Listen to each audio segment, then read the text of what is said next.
following show features reviews from wildly unprofessional critics operating without the supervision of professionals. The thoughts and opinions held by these individuals are not to be taken seriously and do not come from a place of intellectual integrity. This show doesn't reflect the opinions of Criticless or its users. Viewer discretion is advised. It's time to finally stop the constant flood of filth and propaganda coming out of Hollywood. Fill the airwaves 24/7 with that garbage? We gonna do the same thing. I'm still here, you shit eaters.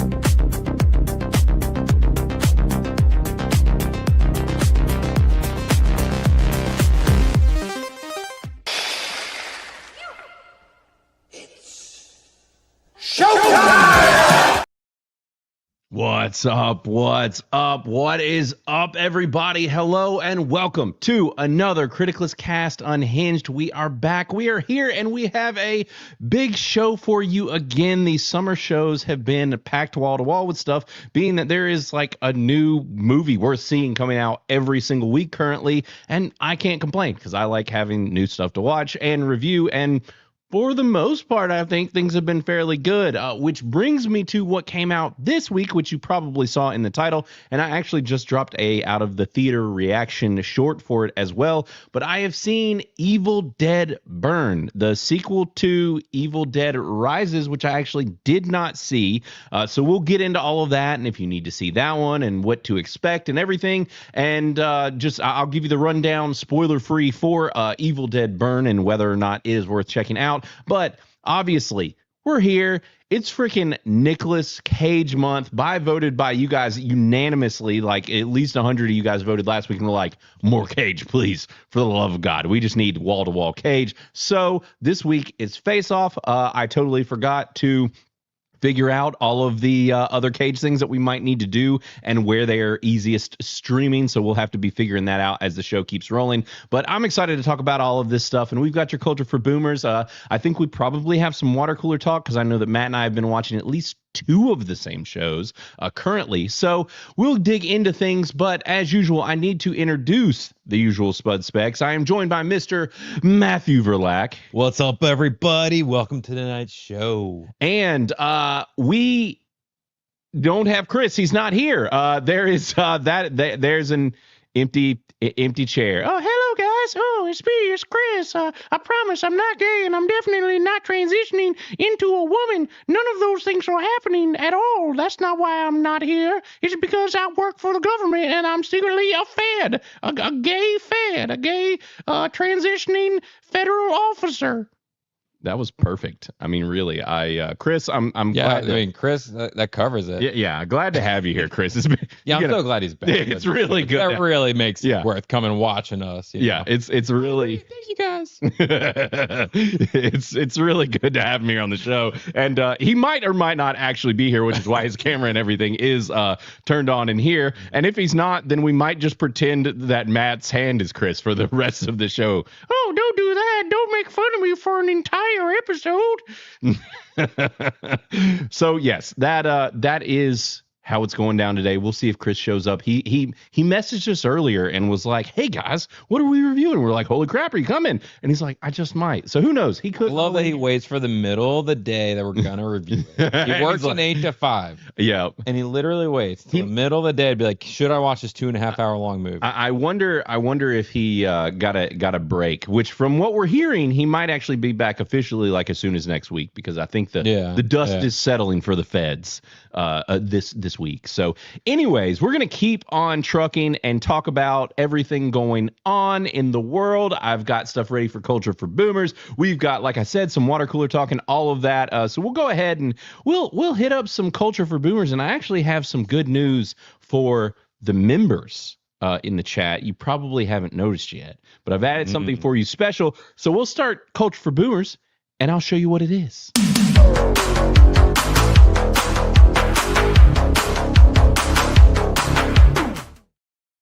All right, ye old culture for boomers. I have some interesting stuff set up for you guys today. Let's see here. And I do need to, we have a setting that's like when I pull up a screen, it just instantly pops up. Yeah. I need to change that. Beardo has it to where like we can have it backstage. It just instantly pop up and offend you with whatever you're planning on showing. So I think I need to change that. But I'm going to show a short because obviously you guys know the drill. If there's anything that this show is known for, it's glizzies. You know what I'm saying? It's the glizzies. So I have a glizzy video for you here, something that you probably don't know about. I didn't know about. We need to talk about it. We need to dig into it and decide if this is something we're going to be adding to our ritual glizzies. Here we go. Ooh. Introducing Pringles Pop Dog Buns. Tired of sad, bland hot dog buns that make eating glizzies a drag? Wish they were infused with the delicious flavor of Pringles crisps? Wish no more. Pringles Pop Dog Buns are the potato-based hot dog bun that come in three Pringles crisps flavors. There's sour cream and onion, barbecue. All right. So we got 3 flavors here of Pringles buns. Flavors. There's sour cream and onion. How do you feel about sour cream and onion Pringles? Sour cream and onion, I think is pretty good. Right. So I'm imagining that as a bun. Right. That could work. Solid. Right. Yeah. And if you look, there's a window in this can. Now, these cans, only one bun. One singular bun in this Pringles can. This is not wasteful in any sort of way. No, not at all. It does make me wonder, like, is this a oversized bun? You know, should you almost... It has to be. That looks like a full-size can. Yeah. And so that looks as what? That's a big double the length of a normal hot dog? Right. So we're talking about this is a foot-long bun. Right, exactly. So we got sour cream and onion. Barbecue, and honey mustard. Honey mustard. The weirdest one's the honey mustard. Yeah, I kind of wish they had a salt and vinegar one personally. Oh, interesting. I think that could be really good. Yeah. But I love salt and vinegar. Right. I'm not a big salt and vinegar guy. Yeah. But I get the folks that like it. Like the appeal's there. You just don't like the taste. You're right. I'm just not like I think it is that kind of, I guess, what do you call vinegar? It's kind of sour, bitter, like whatever that taste is. Yeah. And a tart, maybe. It's just when I go towards salty, I don't lean towards that direction. Right. It's not the flavor profile you're looking for. Right, exactly. But that would be pretty interesting. I mean, really, when I'm thinking about this, I'm like, all right, obviously we need a pizza. Pizza bro, flavor. that's where they messed up. Right. That's where they messed up. And then with the hot dog, marinara sauce, maybe some mozz on the top. Oh, man. You know? Dude. That'd be a hell of a glizzy. That would be. So I'm just saying, missed opportunity here, Pringles. Maybe if these are a hit. I was about to say, hey, maybe we need to write them. Right. And it makes me wonder if this can's actually a little smaller also. You know, like maybe not a full-size can. No, but he was holding it. Oh, was he? There was a video of him holding it. Let's see here. Loading. Introducing Pringles Pop Dog Buns. Look at that hand. Tired of sad, bland hot dog buns that make eating glizzies a drag? Wish they were infused with the delicious flavor of Pringles we should like open them up and try them like we should here live. Actually, all right, chat. Matt has an idea here. We could pre-make some glizzies. Dude, I'm all here for like trying weird food. Like especially I'll do it live. I love most things, so I'll take the bullet for most of these. Weird trials. I would definitely try them. Now, the one thing that stinks, I was gonna show it, but they don't have it here on. Find related content. Maybe if I click that, maybe it'll. Let's see. No. Does that work? Nope, doesn't work. Well, never mind. I had found some people who had posted videos of themselves trying these. Oh, yeah? So, and before we get to that, chat and all our members, if you have not noticed, take a look. Take a look in those emojis down there. We've got a glizzy one. You know what I'm saying? We have an official glizzy for whenever we're talking about the glizzies. It's a retro wiener. Okay. It's like an old wiener emoji where he's like hands and arms and he's like it's cartoony, kind of like Cuphead-esque. Exactly. Yeah. Nice. So we got some of those. But and also I see you guys are noticing my shirt. Dude, no, everybody knows. I keep trying to tell you guys, this is my favorite movie. I love Jaws. Everyone knows that. Controversial. That's all it comes down to. It's sacrilege from Jaws hates Blade. Listen, This is a psyop, okay? This whole me hating Jaws thing, it's a psyop started by big geeks and gamers. You know, it's spread outwards. They've just, they're trying to take me down by making it seem like I hate Jaws when truly it is my favorite film. I love it a lot. I watch it at least 10 times a year. And his score speaks otherwise. My score is, that wasn't me. That was Evil Blaine. Yeah, that was Evil Blaine. That was Evil Blaine. Actually, somebody, who was it?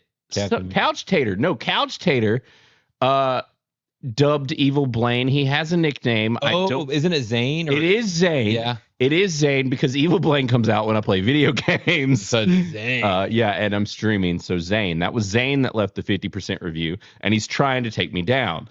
So just so you guys know, we do have the glizzy emojis for the members, and that's messed up, JP. Comparing me to Melanie Mac. Listen, I definitely wouldn't do that because those clearly aren't successful talking points. We've seen those didn't work so well. But yeah, go take a look, guys, and look for those glizzy emojis. We have them, and I'm thinking maybe we should get our hands on these. I think we should try. I mean, that'd be a perfect follow-up to this session if we could figure out where to get them locally, if they sell them locally. Walmart. You knew. Walmart, and then in about 3 months, Ollie's. Yep. Exactly. Ollie's. Yeah, you're not wrong. You're not wrong. I am intrigued to try these. The pizza thing sounds like a brilliant idea. I saw some people trying them. That's what I was trying to get in the search engine. Yeah. TikTok has a feature where it will search all related content. Sure. And for whatever reason, it didn't work. But I saw some people trying them. According to these guys, barbecue was off the hook. Obviously, okay, yeah. It was really good. Now he made really weird dogs with these, like veggie tofu dogs. They were normal hot dogs, but the way that he dressed them, like the barbecue one, he did like a weird, it had I think it had like street corn on it and some other weird shit. Like it was wild. It was a wild burger. He got real creative. That is strange. Yeah. So, but he did say so. He said the barbecue was really good. And the sour cream and onion was really good. He said the weakest was the honey mustard, which kind of tracks. And he said it wasn't as flavorful. So. Yeah. Well, that's why I'm curious. Like, is this flavoring just on the outside? Yeah. Of it, and it's just regular bread with flavoring on the outside? Because then it's like that's not that special. I don't think it's just that. It looked like the sour cream and onion one has like herbs and like stuff on the outside. That's what I'm hoping they do. And there's actually it would be cool also if there was like something on the inside. So right. You cut it open, it's not just regular bread on the inside. Right. Like what if it had crunched up chips on That's the what inside? I was just about to say. Boy. That's some stone brain thoughts right there. That is. That's right. That would be pretty off the hook. Before the barbecue one with like some actual like pork chop. Listen, chopped pork in there. Oh, I don't know how that would be shelf stable, but it would be good. That would have to be cold aisle, Yeah. But hey, I would try it. Yeah. That'd be pretty dope. Yeah, I'd try that. I'm about it. Or maybe pig skins, crispy like pig skins, like pork rinds, right? Exactly, crunched up in there on top of a hot dog, right? Ooh, that'd be pretty good. That's some stone. I love crispy onions on a hot dog. At the crunch, crispy onions is good. But so I did want to call out and bring it up really quick here. Pulling up a super from Bob Loves Movies for $30. The man, the myth, the legend. As I always say, go check out Bob and what they're doing over there with Dad Starting to Talk and everything on his channel. He says, "Hey everyone, unfortunately I can't tune in live, but I will say that Face Off might be the best bad movie in cinema history. It makes no sense, but it's freaking awesome. Most excellent from me. Have a great stream." Nice. So hell yes. That's what I love to hear, Bob. And your super chat matches my shirt of the movie that I love, which I also appreciate. But yeah, this movie, man, it's nuts. I'm excited to talk about Face Off. It's absolutely unhinged, which fits this show. It has got to be one of the most unhinged, absurd films. I would love to have sat in the room where this was pitched. Oh yeah, yeah. Like I know that guy does like pitch, right? Like pitch meetings or whatever. Movies. I wonder if he's done this one. Because if so, that would be hilarious. Because it had to have been ridiculous to pitch it anyways. Oh yeah, and not even just pitch it, like even just the filming of it and some of the performances and stuff. We'll talk about it later, but just to be a fly on the wall of watching this movie be made had to be insane. So yes, Bob, yeah. I'm there with you. I feel you, and thanks for the 30, brother. And we did have a $5 super chat from Quagmire. Says hold on. The brown boy better be there. Brown boy better be here. I'm right here. I'm right here. I made it for you, Quagmire. Nothing. No, you can't go back to me. They can't know I'm talking. No, I'm here. It's me, Chris. I look a little weird. This is the middle of my transition, and I'm a little less brown because I'm Matt's white arm. So, all right. Well, sorry, Quagmire, to disappoint you, but maybe Chris will be here tonight. Maybe not. I'm thinking probably not. But either way, I think he'll probably be here next week. So let's keep on trucking into this Culture for Boomers because there is a lot happening. Are you aware that a new Mandela has happened? Did we talk about this last week? We didn't, did we? I heard something about a new Mandela that has to do with Willy Wonka. That's it. Oh, that's it. I've heard about this one. I don't think we talked about this last week.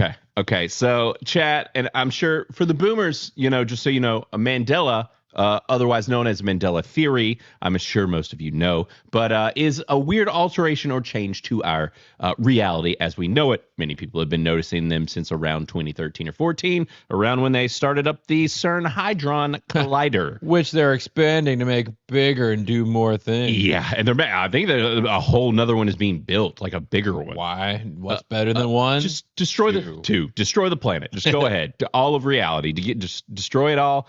And also, I like that Dixie says that fake Chris is better than real Chris. Oh, thank you. I love you. Yeah, that's accurate. That sounds like Chris. And but so Mandelas, that's the deal. And so every once in a while, some new Mandelas start to happen. There is one, and the boomers are the ones that seem to actually regularly notice them because it affects a lot of the things to do with them. Yeah. But they're also tend to be the first to deny it. Like, you know what I mean? They'll be like, that's not right. Well, I just misremember it. Right. That's how most Mandelas go. Right. Yeah, I probably just remembered wrong. Like, whatever. Yeah, because that's what they always are. Something small, you're just like, oh, I don't remember that. Right. I'm just misremembering. Right. Exactly. So here is the Mandela. Okay, this is blowing my mind. So there's this new Mandela effect people are noticing in Willy Wonka and the Chocolate Factory, the Gene Wilder one. Not this one. In the scene where Charlie is gifted a Wonka candy from his grandpa, do you recall what that candy actually is? If you're like me and anyone else, you'd guess it was a Wonka bar, as Charlie and his family are hoping he opens it to reveal a golden ticket, which, spoiler alert, it's not. But if you take a closer look at it, you see that it's actually not even a Wonka bar at all. It looks to be a moon pie. Yeah. I distinctly remember him snapping off pieces of chocolate, handing them out. Yes, to the family members. Yeah.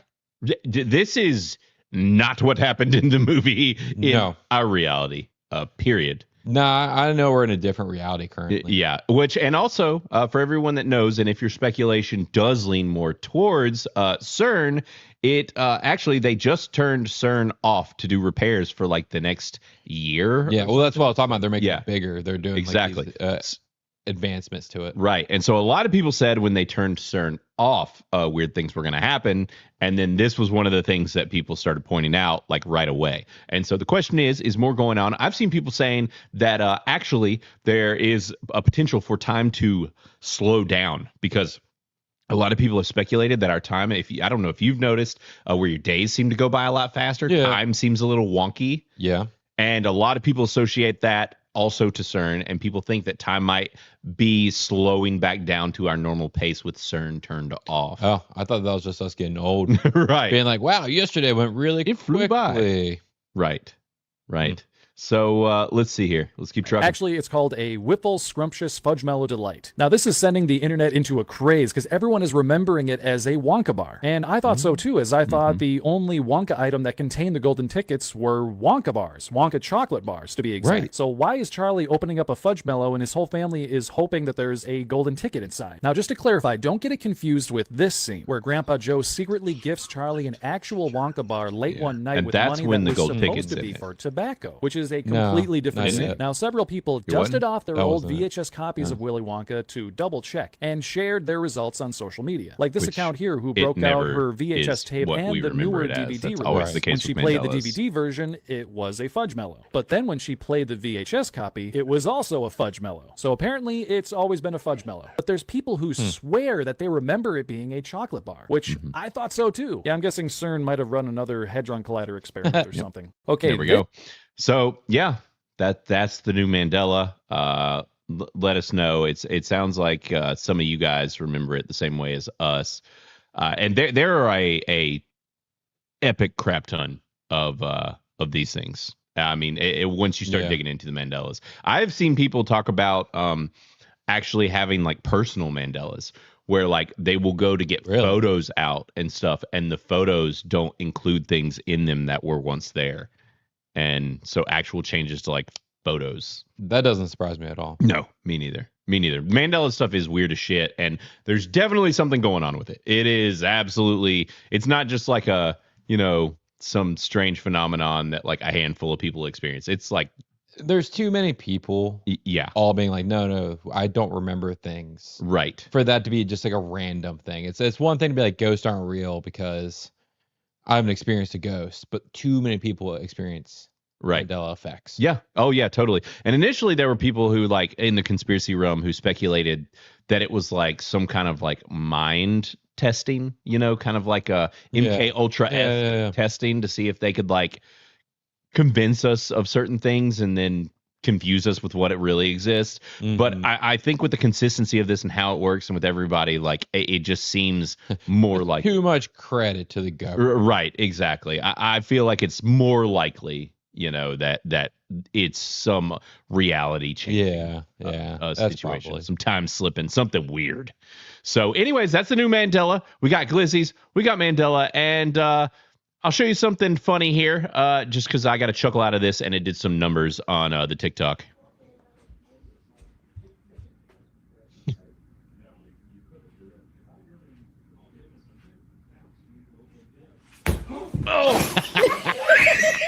Bro, that just absolutely savage.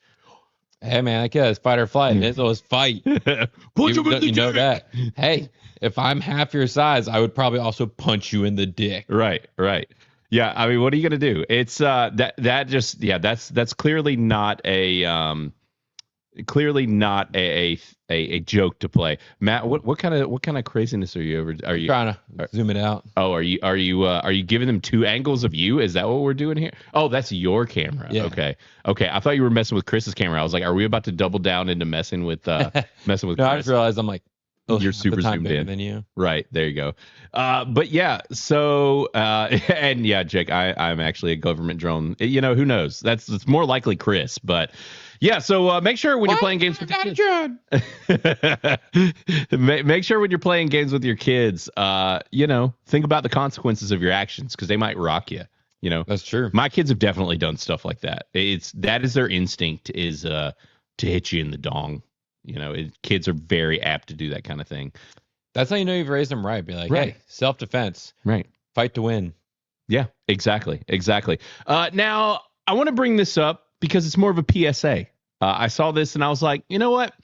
This is something we got to shout out. It did some numbers, got a good number of views, and it's something that we should all keep in mind for if this could potentially happen to us.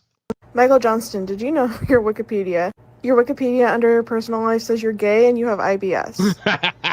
It's just a homie move trying to let you know, because if I ever had a Wikipedia page and 50% of one of the sections was that I had like diarrhea disease, I'd want someone to tell me. Michael Johnston. Yeah. Which that'd be a shame if Blaine had one of those. Right. Blaine. It would be a shame. It would be, I'm thinking about it and I'm like, just always check. You never know when there could be a Wikipedia page about you, and you don't know what type of felonious shit might be written about you in there. I don't know if this dude's gay either. I'm not sure that he is. I don't know who this guy is. It's a dude from Obsession.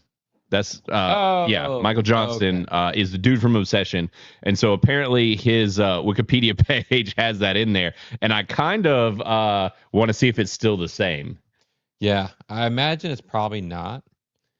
But who knows? You know, he's an actor. He probably has like a PR team, and like especially did really well. Like the first thing I would do if I was him was hire a good PR team, to keep that ball rolling into bigger and bigger projects. So it has changed in his early and personal life. Apparently, he's from here. Didn't realize that he's from North Carolina. But it does say that he is gay. So maybe that is maybe that is true. So maybe they weren't at least roasting him with that. But what if that's actually all factually true up there? Right, and he does. Well, he very well might have IBS, but like, right. Do you want that blasted on Wikipedia? I don't know. Right. You don't exactly necessarily want it on your Wikipedia page. So they have changed it. Now all it says is it says more things on his Wikipedia. It is more robust. But this chick did him a solid by telling him. But also, and not solid by telling him. Right. Exactly. Because like that would have been pretty funny to leave hang for a little while there. But this one here made me laugh because I feel like the boomers will appreciate this. The Gen Xers are, they're older than us. They're kind of getting there to where they're like reaching, they're reaching those older years in their life. They're doing like older, dad stuff for real. Yeah. And Gen X seems to be embracing that, like more of the boomerly type of I think it's a natural style. Progression, and we're just finally seeing it on like with social media and stuff. Right. It very well might be. Yeah. Because I remember being in the 20s saying like, oh, I'm never going to do the stuff I'm doing now. Right. And I'm like, well, shit. Yeah. Now I'm doing older people stuff. Right. Exactly. So I'm going to pull this up here. This made me laugh because this is real life. I don't know if it was for you guys. Sound off if your dad did the same thing. I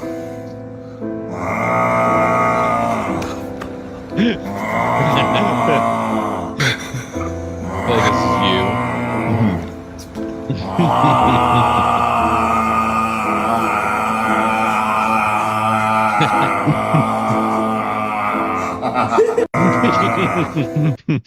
You just had to giggle a little in there. Right. Dude, my dad did this exact thing. I remember literally going to hotels and stuff and just being like, shoot me. I am never going to sleep because this freaking asshole is like a borderline yelling with his snoring. Yeah. Did your dad not do that? Yo, no, he did. Yeah. And it's funny because now they're on like sleep apnea machines. Right. Oh, my dad's on one too. Yeah. Oh, yeah. Like, oh, my snoring was so bad. Nobody else could sleep in the whole house. So we got machines to help us sleep better. Right. Yeah. Which I've been told I might need one, but I really don't want to stoop to that level. Because once you get a sleep apnea machine, it's like you're getting kind of old. Yeah. You're like embracing it. Right. And you're like, now I'm just like, no, I sleep fine. Right. I'd rather be miserable and keep my family up than look like a fool. It's absolutely forget that. No way. But yeah, I didn't know how many of you guys related to that one, but I definitely did there for sure. We're going to keep on trucking here. This girl goes on a rant. This thing did massive numbers. A lot of people saw it, and I found this to be pretty humorous. It's on the cusp of every once in a while when I talk about like my bro science videos where I try to decide if I'm going to do it here or there. Yeah. This is on the cusp, but I figured I'd show it here because it did make me laugh, and this chick did numbers with this post. Okay, I'm gonna cancel myself before y'all can cancel me. The whole world has gotten to this place where fat shaming's not cool. Yeah, of course fat shaming's not cool, especially if the person's nice. But I like the caveat there. At least if the person's nice. Sure. If they're mean, then you can fat shame. You just shame them. Shame them. Shame them. Shame. this particular sense, I got a comment today, and it was a TikTok. It was a controversial one, and somebody didn't like what I had to say. So they go on my page and they screenshot a video of me talking, and they comment the picture and they say, "Oh, baby, you're ugly. Baby, you're ugly." So I go on her page. Okay, I go on her page, and she's fat. So obviously, I'm gonna say you're fat though, and people are gonna think that's an issue, but. My face is my body, so she's body shaming me as well. I believe in bullying your bullies back. And hers is worse because you can fix fat. She can fix her fat. But if I'm ugly, I can't fix my ugly. So that hurts worse. Okay. I mean, you're not wrong. You can fix fat. Yeah. But you can also fix ugly. You technically can fix ugly. It's probably easier to fix ugly than fat. No, I think it's easier to fix fat than ugly. I mean, I guess like with Ozempic nowadays, it probably is easier. Right, because like with ugly, I mean, some people are like, they're fugly. I mean, you just hit them with a hammer and then go to the doctor. That's the thing. You got to like pay for plastic surgery. You got to like, You gotta like it's hard to get over ugly if you're really ugly. True. If you're fat, well, it depends on the level. That was the thing we were talking about. Hopefully you're not fat and ugly. Right. Because then you're screwed. Yeah, you're just totally screwed. But that's the thing. All right, for people who are against shaming, some people, I'm not. I just shame away. It just speak it. Speak your truth, okay? Mm-hmm. But here's the deal: if somebody's shaming you and giving you shit, definitely deal it back. For sure. You don't turn the other cheek. What are we doing here? That doesn't work. They've slandered you. She called her ugly. But it is great in this day in social media for people to do shit like that in the comments and talk shit. And then you go look at them and their account and you're like, ha! Right. What are you doing? What are you like? How are you on the internet shaming people? Right. Go look in the mirror. Which is probably why they're on the internet shaming people. Right. They feel bad about themselves. To feel better. Yeah. To feel better. Exactly. But I thought this was funny. Also, just for some context, I don't know if you see that little number up there in the corner. 2.1 million likes. Yeah, because humans are assholes. That is true. And we've gotten to this point where we try to glaze over it and pretend that we're not. Right. And you're just like, oh, be nice to everybody. Be sensitive to everybody's feelings. That's not how humans really are. No. And especially on a biological level, like if you're excessively large, like biologically, we're not meant to be that way. Right. So I think in a mental place, we're like, no. Yeah. That's unnatural. That is not. Yeah. That doesn't feel good. We were watching on Bro Science yesterday. Beardo showed a video and a dude ordered he recorded it and he was big. Mm-hmm. Big boy. He ordered damn near every freaking item on the menu at freaking Chili's. Like, I'm telling you that I did the math. So while we were going through the video, I was running it through Grok and calculating the calories and the price for this dude's single meal. Yeah. He paid over $300 and it was like 30 something thousand calories. Dude, it's so wild. Like, so we watch My 600-Pound Life, and like the way those people eat, right, just so insane. They'll go to like McDonald's and be like, I want 5 of everything. Right. And I'm like, that's a $300 bill. Yeah. And it's for one meal, 10,000 calories. Yeah. And for one meal, you're gonna go broke. Well, like, what do you do for work? How do you afford that kind of food? They live off the government for the most part. I guess so. Most of them, in the show, they talk about it. Right. Most of them, they live off the government. Yep. Or they have some sort of remote job they can do. Right. Very few of them, because of their size, can actually like work. Because you can't go nowhere. Yeah. You need a damn forklift to get out of the house. There's a couple people that literally have to be forklift or like carried out by firefighters. That's freaking wild. To go see the doctor. It's crazy. Yeah, that's nuts. So let's see. How are we doing on time? We're doing good. We got a lot to talk about today. All right. I did want to pull this up because I think one of the things I've learned from our audience, from our community in general, and then us here, I feel like a lot of people can relate, is, well, for one, like we've been getting a lot of orders. By the way, I've been shipping out some orders. I did see our very first comment, if I can scroll all the freaking way to the top. I don't know if it'll let me. Yeah. But let's see here. Oh, no. Calhoun, said, can't wait to get my Criticless hat. I threw some extras in there for you, brother. But yeah, so that'll be coming soon. We had a lot of people place orders, and one of the big things I noticed is that a lot of our users are from like what people consider like flyover states. Oh, like really? a lot of our people, like just like a lot of just the middle of the country. That's where a lot of people, we had like one Texas, one California, but like almost everything was like right there in the middle, which I was like, that's cool. But I feel like a lot of people in places like that, because North Carolina, even though it's not a flyover state, I feel like is kind of similar in the way of like, those are the types of places where people are moving to get away from the bullshit that they keep voting for. Yeah. And then they escape it and then they come. So I found this video and it gave me a little bit of a chuckle. As a lifelong resident of North Carolina, I wanted to come at you from the front porch with the doors to let you know that if you're thinking about coming to North Carolina, come on, welcome. My family been here for 300 years. I feel obligated to tell y'all, come on, enjoy it. Enjoy Eastern North Carolina. Yeah. Come on in. Sit down at a good restaurant, get you something good to eat. Come over to Mama's house and get you some biscuits and some slaw, some hush puppies. Hell yeah. Get all North Carolina up. But Get it. when the day's over, get your raggedy ass back in that car and get the hell out of here. Go on, get. As a lifelong. That might be my favorite saying is go on get. Go on, get. I say it to my kids at least once a day. Yeah. I literally get them. Go on, get. Get.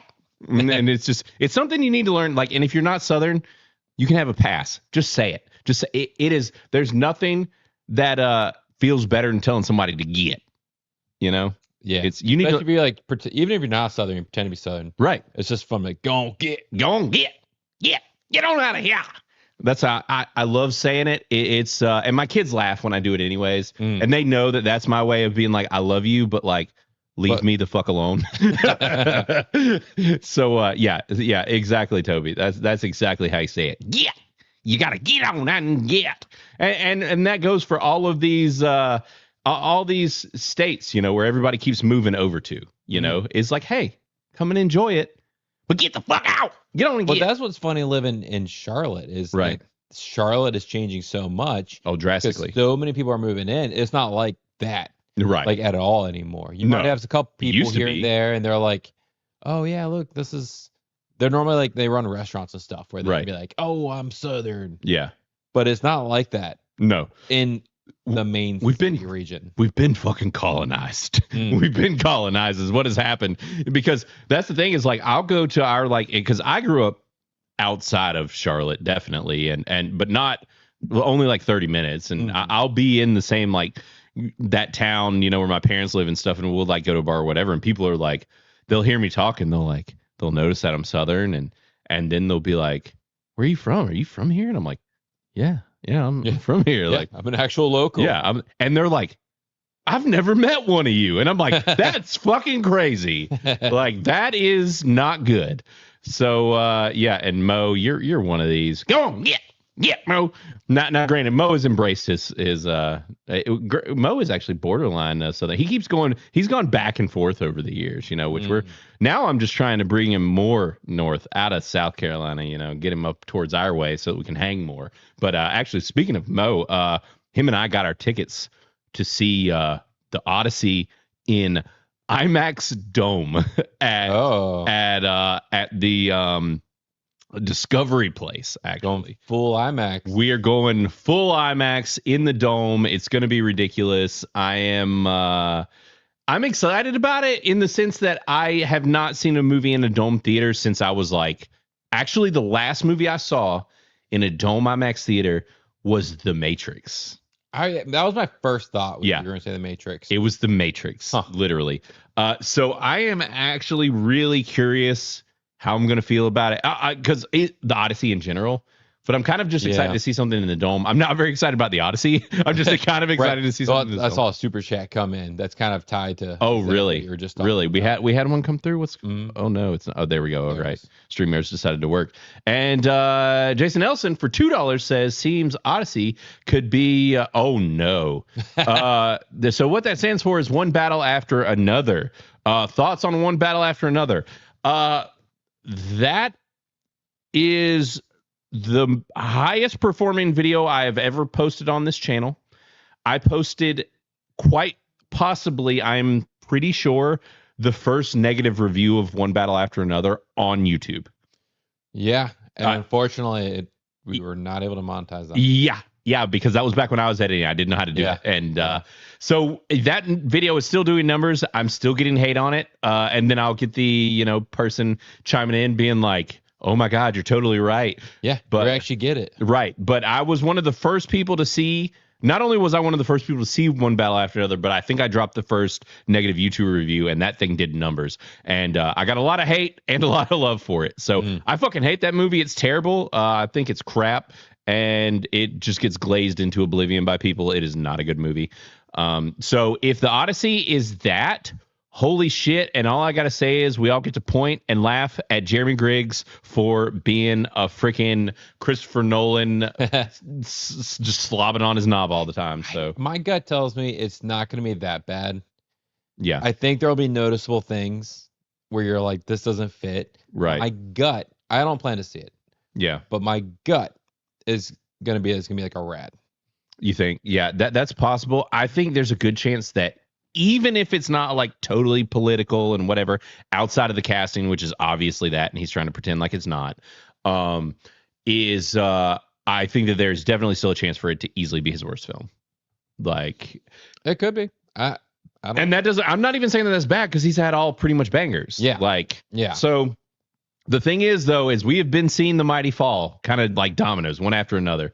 I mean, James Gunn has been eating a shit sandwich in public for like a couple years now, like where everybody used to love him after Guardians and stuff. And so, and then, you know, Spielberg just had Disclosure Day, freaking bomb, and Taika Waititi's just been sucking. Oh, Taika, freaking it like people liked him and then people hated him because he started sucking. Yeah, there's just so many people who like went through a phase, but that's the thing is Nolan's been on top for a long time, and I think that he was of the opinion that he was too big to fail, and it's very obvious that there are people that aren't. I think he's still too big to fail. You think? I think this movie, I think there will be a small section of people that are like, I hate this movie. They're going to go in with, their ideas already set. They're going to go in and say, I hate this movie. Right. I think General public, at least 3/4 of the people that see it are going to be like, it's a masterpiece. It's beautiful. You think? Gorgeous. Even if we don't like necessarily the casting, because those are the biggest complaints. Yeah. Oh, the complaints are the casting. Well, that's the thing is like for me, well, the other complaints do seem to be with the trailers as the trailers keep coming out. I don't know if you've been watching the trailers. No. It looks fucking bland. Like I have seen parts. It does look very, but so did like the Northman. I mean, that's true is in trailers and stuff. It looked that way, like from outward appearances. This one, this is a little different though. You imagine you're like on the shores of Greece and all this stuff, like vibrant blue seas. Sure. It's like, this is the Nolan gray. Like, this is not a glossy looking film. So yeah, I mean, it could all be there to set the mood though. Yeah. Because it's an adventure, like a dark adventure film. JB, I think you're right. Personally, I think this is going to do numbers. So I think it will do numbers. I think, and I said it on Main Event, this movie is going to be make or break on word of mouth. If it is boring and 3 hours long, it's not going to do well.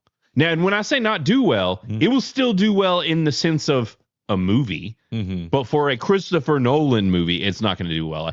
I think it's going to make its money back. But like, if it gets across the board bad word of mouth from viewers, not critics, from viewers, I think it could hit like the 600,000 range. But that's if it's like, or I mean 600 million. Sorry, not thousand. Yeah, million. 600 million range. It could hit that, but that's if it's like universally hated.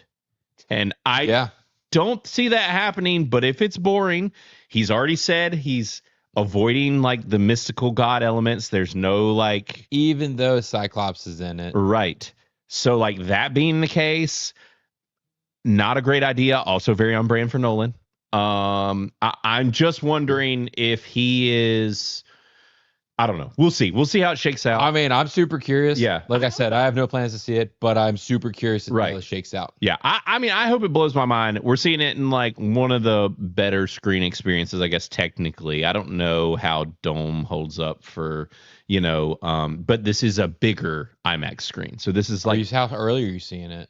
We're going to see it at like 4:00. So we're going to run the show on a Thursday. Yeah. So this next week, we're going to run the show late. I don't know what the deal is with Mo, if we'll do it remote or if if he wants to hop on the stream or how we'll do it. I just know we're going to see the movie together. We haven't talked about it outside of that. So it will be a late show next week because we are getting to see the Odyssey. So we might have some of the earlier reviews and definitely live discussions up for it because everybody that I know is going and seeing this latest shit. Like everybody got late tickets. Really? Yeah. Well, a lot of the people did. Yeah.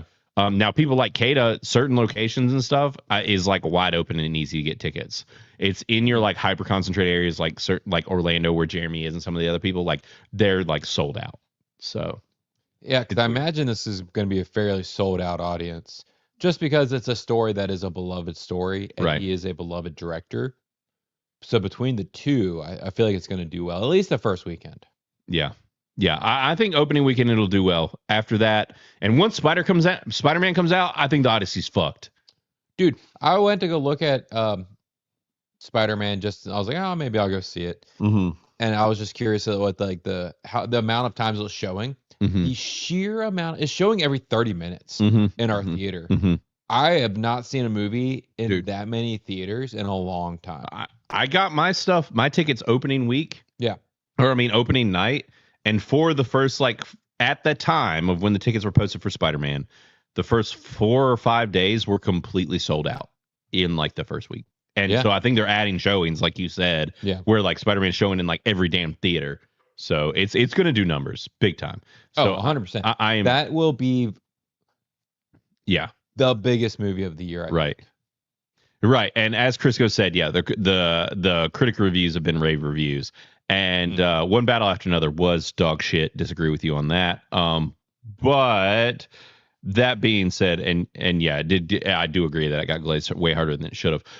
But honestly, the endless praise, and this is what I also said on Main Event, is the I didn't mean to click that, but the endless praise for One Battle, or not One Battle, but the Odyssey actually makes me more nervous than if it had been like some praise mixed with like, but this or but that. Like, then I would have been like, okay. Then it sets an actual realistic. You're not just like, oh, you're not just on your knees for this movie. Right. And the thing is they know, the critics know that this movie's getting roasted in the trailers and stuff, like getting ratioed every time it's anywhere.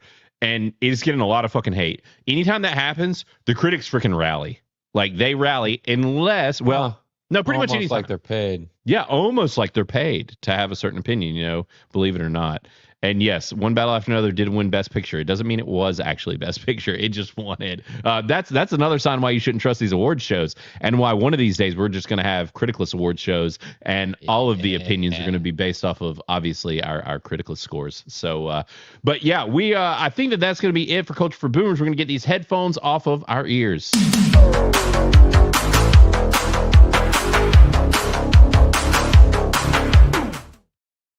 So what I want to do, I actually think what I'm going to do is I'm going to run the old water cooler bumper, and the water cooler is going to actually, you know what? No, this is spoiler free. What we're going to do, we're gonna do water cooler, which we've already kind of been doing for the Odyssey. But what we're going to do is we're going to talk about Evil Dead Burn, and then we will go into some water cooler before we get into this review. So it is time for a spoiler-free discussion of Evil Dead Burn.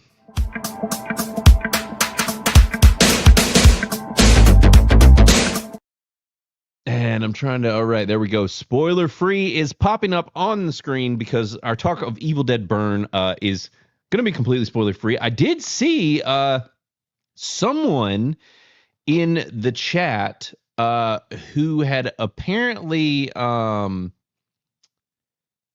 they have apparently seen this movie and was not a fan. So I am interested. We'll see if we get some chats related to that, and any of you guys that have possibly seen it.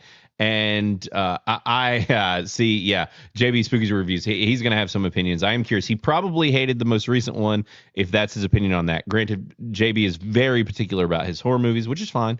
But I'm definitely less particular in a lot of ways than he is when it comes to that kind of thing. So I'm excited to talk about this and kind of pick your brain on the Evil Dead series and all of that. But before we do, I did want to bring up Life on Marshmallows, the absolute legend right here with 5 gifted Criticless cast memberships. Nice. Thanks, dude. You're the freaking man. We really appreciate it. And you know the drill. By the time I pay my scientists, all the people in my lab, my developers, the lab rats, it's a wash. Well, why you do it then, cause I'm selfless. Thank you so much, Life on Marshmallows, for the gifted memberships. And holy, the timing is. Oh, it's Chris. Hi, I'm Chris. I'm on the screen. I'm here. I've made it in person. Wait. That's not Chris. That's not Chris at all. And the rumors. It appears that the rumors were true, and something has happened. He's let's. Oh no. Oh no! What is this? Don't hate me because I'm beautiful. I'm just jealous. June was a fabulous month. I spent tons of money getting an operation. Is my mic on? Yeah, there you go. You're unmuted. Yeah. I was enjoying that moment too much. Yeah, he's JB doesn't. It's the rumors. The rumors are true. The rumors were true, and it has happened. I'm trying. This is the perfect time for an X-wing raid. Welcome, Raiders.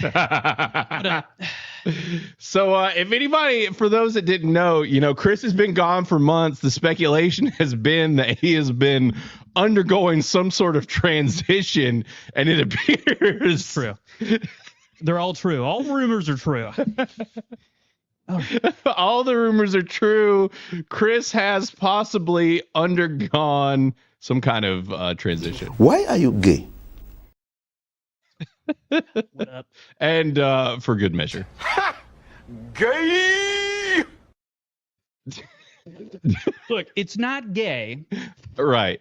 Actually, yeah, no, I'm a lesbian. So yeah, yeah, you are a lesbian. So, yeah. Is that gay? If you transition and then you're into chicks, because I'm a lesbian.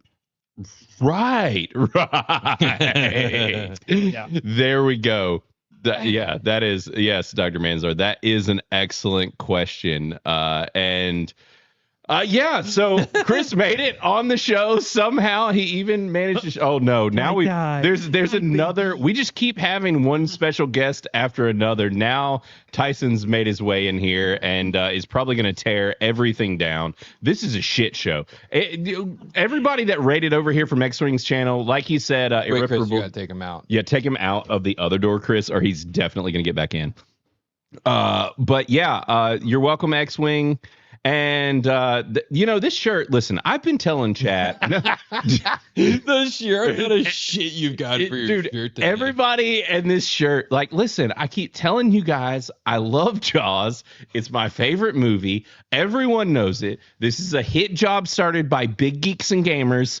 They're out here. It's kind of like the irreparable damage that was also done to Chris, for all this time that he was missing. There's no chance if he will actually be able to make his way. Sorry, I go by Christina now. Christina, that is what they've been calling you while you've been gone.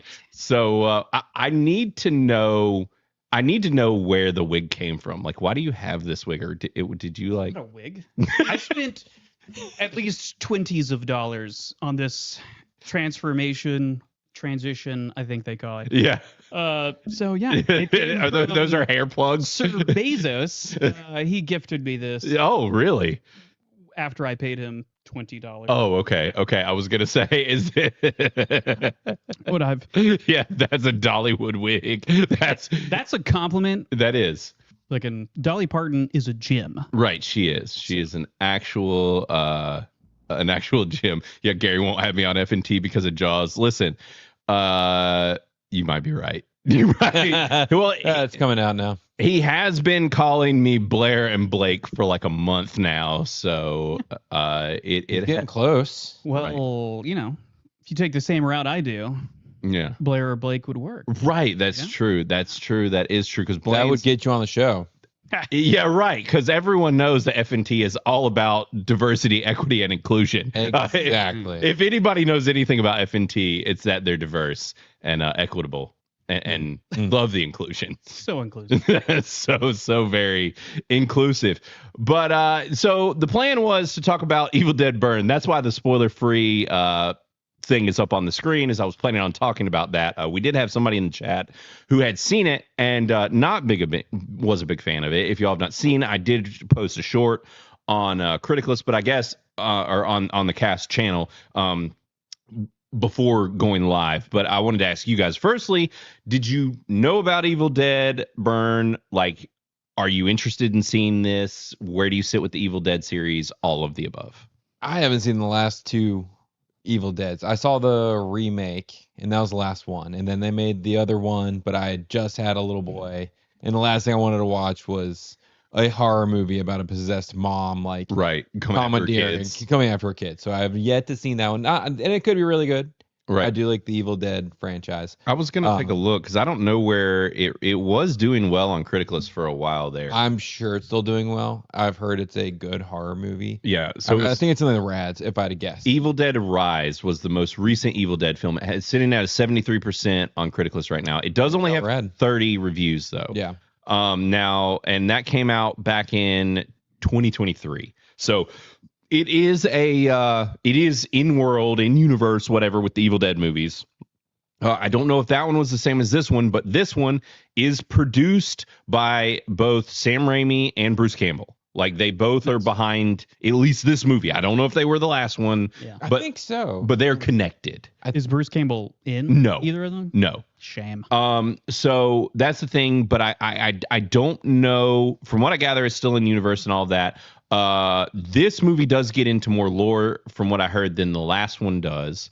And we'll talk about that in a minute. But so Chris, I guess what about you probably didn't even know this existed. Correct. Yeah. Yep. Mm-hmm. Did not know. No, Did you I didn't know about the other one? No. I mean, I might have seen the some picture is like a trailers. mom, like a creepy looking mom, like holding two like 10-year-olds, like behind their heads, like she's hugging them.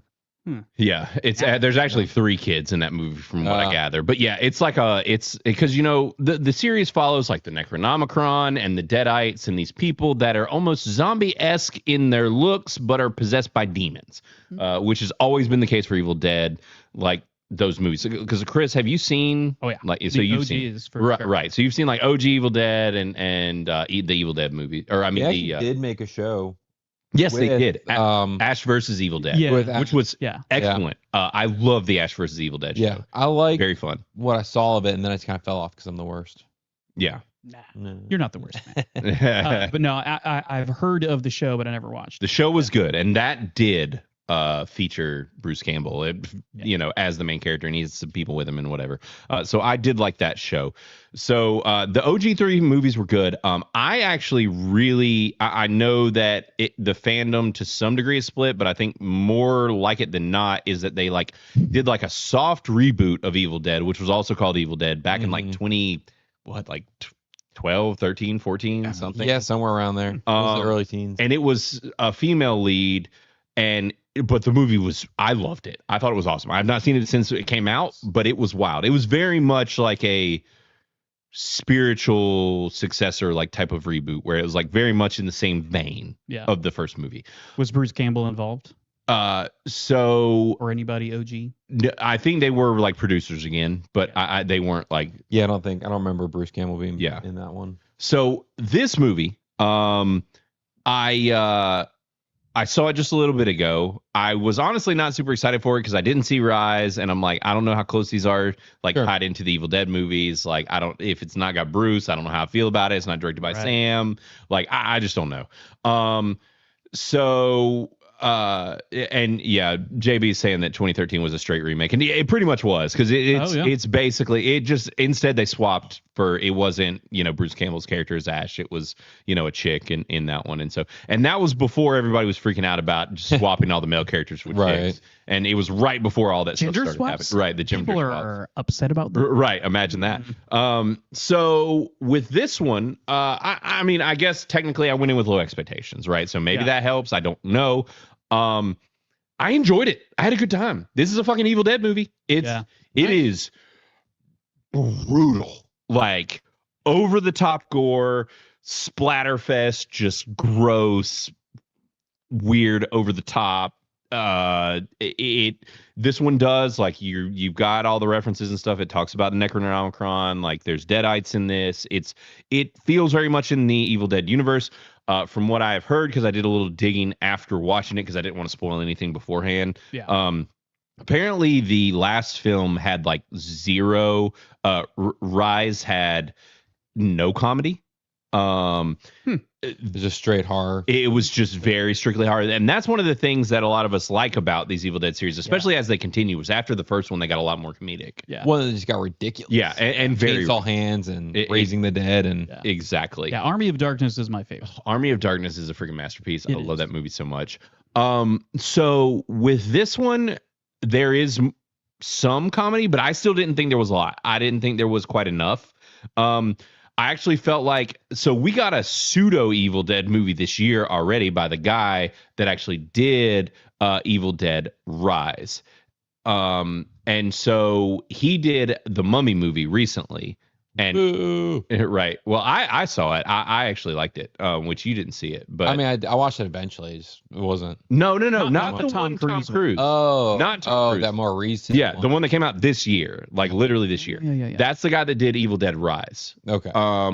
And so he did the Mummy movie, which just felt like a straight up Evil Dead movie. Like it everything about it felt like an Evil Dead movie, which was weird for a Mummy movie. Yeah. Because like what? But Right. like, I didn't actually hate that movie. I liked it fairly well. Yeah. Like I think I maybe gave it like a 79 or an 80 or something. I think I would dig a Mummy movie with more gore. Yeah. Oh, it was very gory, and there was a lot of comedy in there of like the gross out horror, weird stuff like vomiting and just like, but Exorcist. in comedic ways. It was very Exorcist meets Evil Dead. Is that new Mummy movie? So, and Sam Raimi, like Jason said, Sam Raimi did Sin Help this year, which I really enjoyed. I had a fun time with that. So this Evil Dead Burn is technically a direct sequel to Evil Dead Rise, but you don't have to see Evil Dead Rise. Okay. Like from what I heard, there's a Deadite in this that was in the last one that kind of continues this over, but you don't know what kind of backstory do they have? None. Like, it doesn't. Right. Yeah, right. Like, it doesn't connect to the last one, like in any kind of way where you're like, oh, I'm missing something. Yeah. I had fun with this movie. Like, I liked it. It's gross. It's weird. It's over the top. Like, it's not perfect. I'm not going to give this like an outstanding, crazy high score. There is some fantastic cinematography in this movie. Like, seriously, there's and it's not done in a way where it feels like it's ripping off Sam Raimi's like Evil Dead cinematography, but it is reminiscent, if that makes sense. Yeah, I was about to say, like, I almost would want it to rip off it to a degree, because then it really keeps it in the house of the Evil Dead. Did Sam Raimi, this is going to be a stupid question, did he do the originals? I feel like he's not old enough, but I have no idea how old he is. Wasn't he? No, it's Sam. I don't remember. I guess he directed them. Blank. What? Did he was he the director? The originals? I feel like he's way too young. Sam Raimi? Yeah. Oh, absolutely. I don't know why I picture him as being like a younger 28-year-old. No. That's how he got his start. Actually, who was it? I was on a show with Robert Meyer Burnett the other day. And I told you it was going to be a stupid question. Right. Rob was saying that apparently he was actually on the set when they filmed the original Evil Dead when we were on a show, and I was like, holy shit, that's awesome. Like, imagine being on that freaking set. Yeah. That'd be fun. Yeah, that's crazy. But so yeah, and yeah, as JB said, he's probably in his 60s, maybe even a little older. Maybe just his name. His name feels like he's been in young man's name. It does. Well, and he's been in our lives like pretty much our whole lives. I mean, this dude's been making movies. Spider-Man's what we really grew up with him. Yeah, and he made that when he was like 12. Right. So anyways, with this film, it very much does feel like an Evil Dead movie. Like, it does. I don't think that the comedy is there enough. I do have some issues with this movie. Absolutely. Like, I have some problems, but at the end of the day, I had fun with it. Like, it is gross. It is weird. It is super gory. There is some fucked up stuff in this movie. Like, just some gross, really weird stuff in this movie. There are some shots that are really cool where, like, you know, Sam Raimi was known for like following the hand in Evil Dead and that kind of thing. And like, there are shots like that where like there's a girl about to get killed and like the camera work and how it flips over and like follows this kill is so cool. Like, there's some really interesting, neat shots in this movie. It looks good. I think the characters are all kind of shit. So I was just like, kill everybody. I don't care. Yeah. Like, just take them all out. Yeah. None of the characters really landed. I think that there was some decent casting for some of the characters, but like our leads and the people that you're kind of supposed to root for, the way that they were written and the way that they were cast, I was just like, take them out. I don't fucking care. Whatever. So that's the weakest part of the movie for me, is like some of the writing around the characters. But like, the shining star of this movie is the Deadites. Like, once those characters become Deadites and stuff, you're like, let's go. You're just like an evil bastard who's like just wreaking havoc. Yeah. So I had fun. Like, I thought it was a good movie. I was literally like, just like, you know, in the back of my seat. Like, there was some gross shit in this movie. Like, there's a moment, and I mean, this is semi-spoiler, but it's not like telling anything, where like a dude's that's alive's face is getting like rammed into the demolished face of another character and like rubbed in it, and there's just like teeth, and I'm just like, ugh. Like, it was just, there's like some really over the top stuff. Like, there's kills with like a weed whacker with a razor blade on the end of it and stuff. Like, there's crazy possessed old people, all of the Evil Dead things. Question. Yes. Practical effects? Yes, absolutely. There are plenty of practical effects in this. Yeah. Good. There are digital and practical. There's both. It's a good mix. A lot of the kills and stuff work. I had fun with it. Like, I don't think that this is a bad movie. I think that it is worth seeing. I don't think there's going to be a ton of people that are like, this is the best movie ever. This is the best of the Evil Dead series. But I don't think that this is by any means a bad movie. I think it's fun. I think it's worth seeing. Like, and if you're into this franchise, and they're already like, there's another one coming in like a year or something. Like, they are like, leaning hard. Just like pumping them. They're doing what they've done with the recent Scream series, where they're like, hey, we're making this. This is a franchise. These are movies. Like, we're doing these because you can kind of make them cheaper. And 5 years, 10 years from now, we're gonna be like, and we're on Evil Dead 12, right, 15, and that's what you got to worry about. Is are you over diluting this franchise? So like, my other issue here is that like, Bruce was the standout of the original movies. He was great. He's funny. They went some weird, fun places with the series, and now they've made him more grounded. We need a new central character if we don't have Bruce, someone that we can latch onto and love. I would honestly love it if they got somebody like let's see, like someone very charismatic and interesting, but maybe needs like a fun franchise to latch onto. Like, maybe what's his face that was in oh fuck, I'm blanking. He keeps having a bunch of movies. He was in that show Chad Powers recently. Glenn Powell. Thank you. Glenn Powell, like someone like, I think Glenn Powell could be a good substitute for like a Bruce Campbell-esque, like over the top, like, but funny, likable. I think he's too pretty boy for it. He's a little too pretty, but for some reason, I could see him doing that kind of a character. I mean, I guess Bruce Campbell is like a pretty boy too.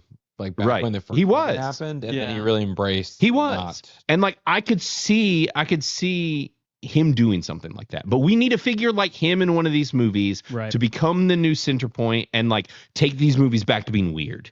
Like, okay, we're bringing it into like more centralized horror. It feels like the spirit of it, but let's go back to getting weird. Let's go back to getting a little more funny. Like, and I think that would help this series really thrive, is to give us someone to follow. Yeah, I could see him doing that, but at the same time, he's like too hot. Right. Not like physically. I mean, like, he's too popular right now. Right. He can do anything. Well, that's the thing, though, is he is and he isn't, because the problem is he's been connected to a lot of like bombs. Like, even though he keeps getting put in everything, they're not hyper successful. Yeah. So like, he's done several movies in a row that have not been true success. Like multiple. Surprising. Because like that Edgar Wright movie that we saw, you know, even though we did Running Man, we didn't dislike Running Man, but it tanked. He's like killing his family member.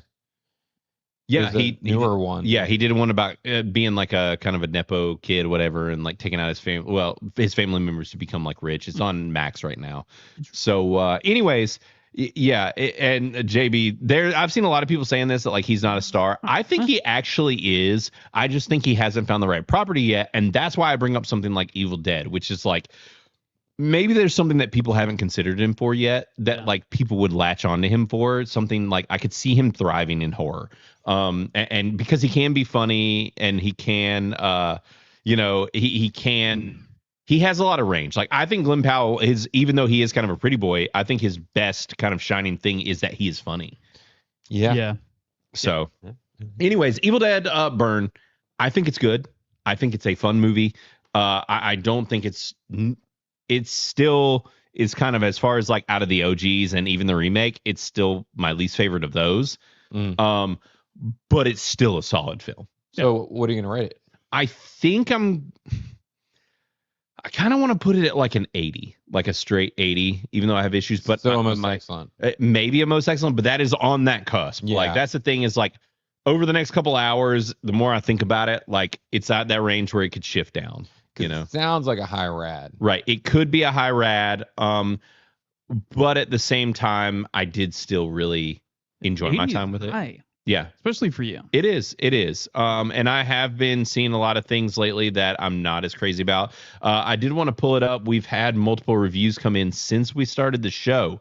Linko Kenobi being one of those. He dropped his just recently, which he likes a lot of things. He's, you know, because there's people who, and I appreciate that. The people who aren't like hyper picky and are just like, hey, I like what I like. And, you know, I embrace it. So let's see here. So we got Evil Dead Burn and Linko gave it an 80%, which was right where I was saying. But then 453, who I think was in the chat earlier, gave it a 59. He's 1% away from a rad. So that's still not terrible. That's why we had that decent range. J.H. Wick gave it a 75%, and Vivashla gave it a 70%. So some rads, a most excellent. So, but none are like out of the world, which, like I said, I don't think we're going to be getting these upper most excellence. I think if this settles in like the lower rad, I wouldn't be surprised. Yeah. For kind of some of the reasons that I mentioned, but between some of the writing of the characters and some of those things where it slips a little bit. So. So right now it's going to be in the rad, and we'll see if that changes, you know, going forward. But I had a good time. I had fun with this movie. I think it's worth seeing. And if you're into horror and into this franchise, I don't think it's like a swing and a miss by any means. Yeah, it's not a disservice to the franchise. No, it feels like it respects the franchise. Good. And you had fun. Yeah, I had fun. I will just say this, and it's one of the things I'll probably put in my review, but like I really am getting like super sick of the beta male characters in movies as like leads or pseudo leads. Like, and they keep packing them in. I'm fucking over them, and this movie does it bad. And that is another qualm that I have with it. I'm just so tired of beta males in movies, and it's very much painted that way. It's very much self-aware of that, but I'm also like, just give me a masculine character that's not a toxic piece of shit, please, and thank you. Like, how come every movie I see that has like a masculine character, he's also a piece of that? Even the old ones, right? Especially like in this franchise, right? Yeah, right. So we'll see what everybody else thinks as this thing moves along. But I did enjoy it, and what I want to do actually is move into a little bit of water cooler talk before we fully dig into our conversation on, you know, keeping on trucking with Cage Week, because, you know. What's wrong with him? My first thought would be a lot. It's time for water cooler talk.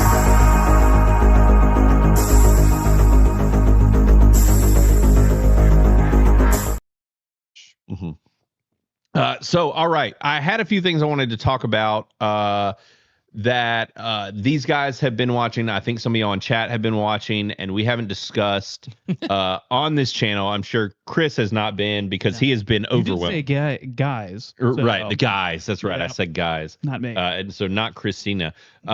So what I wanted to talk about first is, if my computer will actually work, is X-Men 97. Because X-Men 97 has started. A lot of people have been talking about it. Yeah, I was going to say, I was like, season 2 has started. Yeah, Sorry. gotcha. Yeah, season 2 has started. Season 1 was like unanimously loved. Yeah. Like, people really liked the return of the X-Men series. If you're not aware, they have basically restarted the show from 1997 and brought it back. It's arguably the best thing that Marvel Studios has done since Endgame. Like, that is, there are a lot of people kind of that opinion, because they've been publicly shitting the bed for a while now. A lot of people really liked it. Currently on Criticless, X-Men 97 is at an 86%. Most excellent. Most excellent. Now, if you did not know, previously, X-Men 97 had a showrunner, a guy named Bo DeMeo. He was a very flamboyantly gay dude. He posted some very salacious things online and got fired from Marvel before the first season even launched. Himself. Wow. Yeah.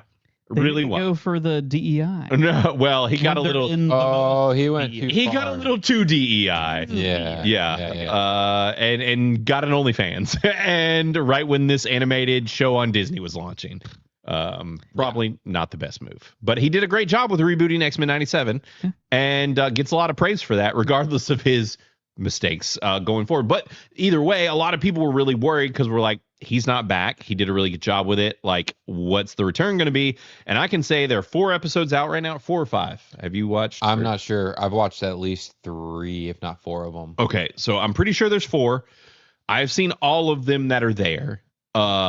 It's fantastic.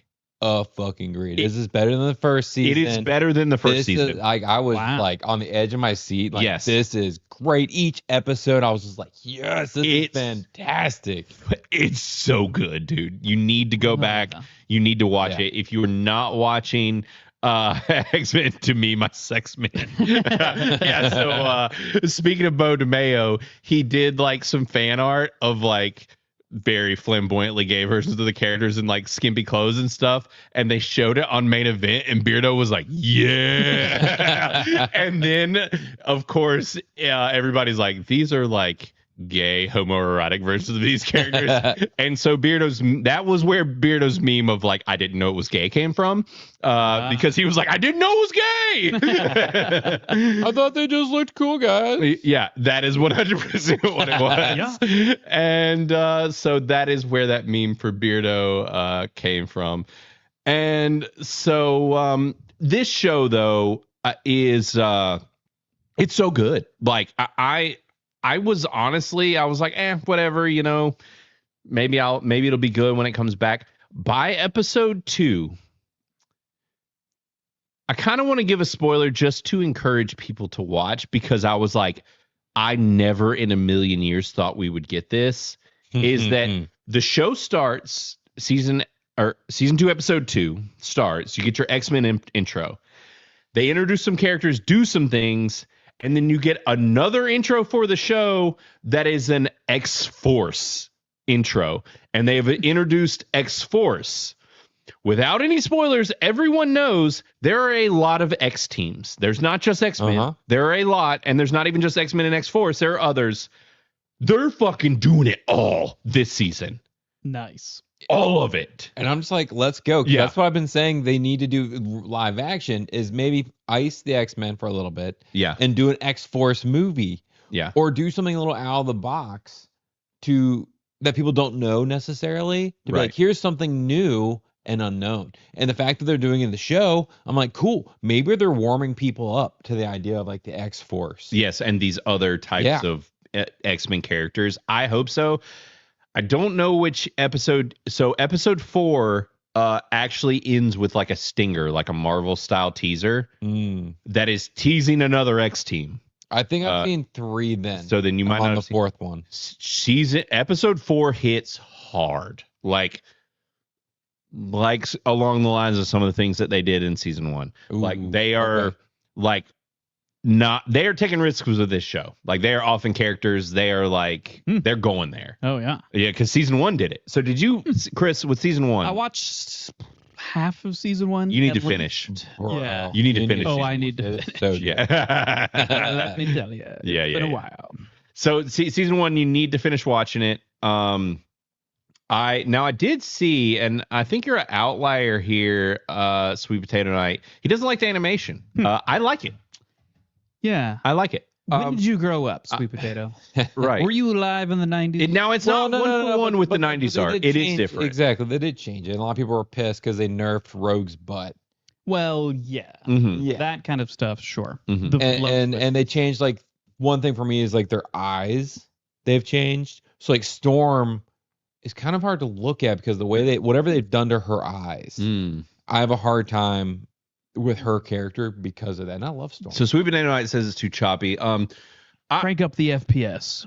And yeah, JB doesn't like it either. Yeah, more faps per second, guys. Come on. Right. I do agree that the 90s animation was better. I wish that they had taken the 90s animation and just kind of updated it instead of I don't even know how to describe this animation. I don't hate it. They've done some interesting things. Like there was a cool moment where there's like a side profile of Nightcrawler, and He has those eyes that glow. And just like the attention to like detail as far as like he just kept blinking. And I'm like, oh, I'm glad you put in that effort. Like that you didn't just make his eyes just continue to glow. And like, and I know that's a weird like thing to kind of point out, but it just jumped out to me. I'm like, oh, you gave an effort and like you're making him regular. He didn't just blink once in the scene. It was like multiple times to kind of give you some texture to this character and whatever. There are things that I like, things that I don't about the animation, but all in all, I don't really it doesn't bother me because I still just love what they're doing with the story. I like, we could go upstairs right now. I could get out. I have X-Force, I have X Factor, I have X-Men, I have, let's see, I have probably 5 different X groups of comics. Like at this point, like I love the fucking X-Men. Wow. And so I love that they're going there with this because we never got that in animation. I love that they're taking risks, that they're taking out characters. We are getting Apocalypse, and he is awesome. They have written him excellently. Ensubar. Yeah, well, he is until he's not. Right. And so episode 4, really good. It goes places. And I'm interested to see where the show goes. Yeah. So I'm pumped as can be. I'm actually kind of sad that's not all out right now. I know. Because I stopped because I had to. Okay. It was just like late and I was like, I have to go to bed. But I'd planned to like finish watching it tonight.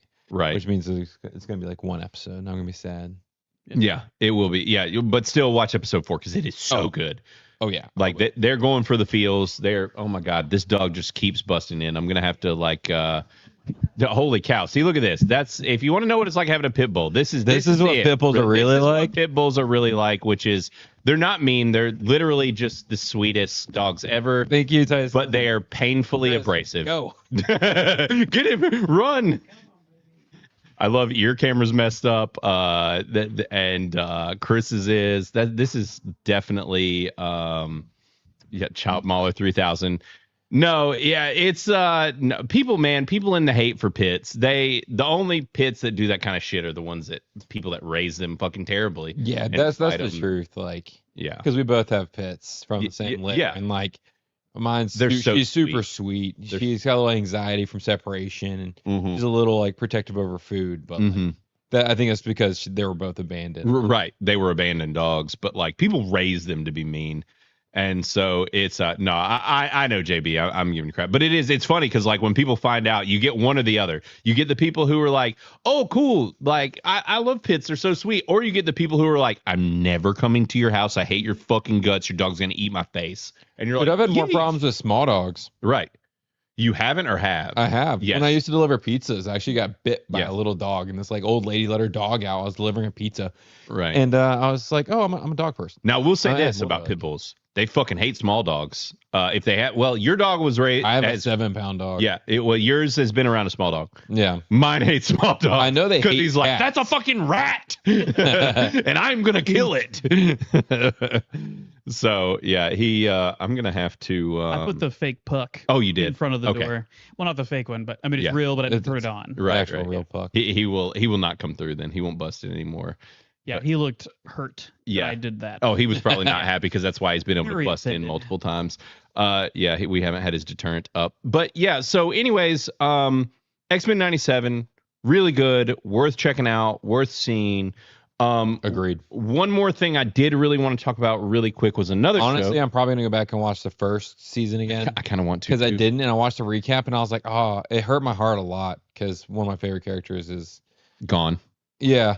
Suffers tremendously. Well, they just but until he doesn't. But he's not the same character after that. But yeah, they discuss a lot of that. Ooh, King Raid. Oh, Kings, thanks, man. Really appreciate it, dude. Glad to send your people in here, and just in time to see that we have brought on our newly transitioned co-host, Christina. And yes, I am Blaine's wife. Yeah, and I love that. Yeah, new to the channel. Yeah, you're welcome. You're welcome. Welcome to our weird shit. Yeah. This is every day. Yeah. Every stream is like this. Yeah, but thanks, Kings. We do really appreciate it. And thanks for the raid, brother. And yeah, so I did want to, before we get to the actual movie review, before we get to talking about Face Off, I did want to bring up Matt and I have been watching the same show. Chris is or Christina, however we're addressing Thank you. They them now. is that there's a show that we've been pushing him to watch. I wanted to be able to pull it up on screen because I think that he's really going to like it. And we do have a few reviews for it. This is a show that I've watched all of, is Widow's Bay. We have some friends, Jessica and Megan Vaughn, that have recommended this, that recommended it to us as well. I had multiple people tag me on X. It's been brought up.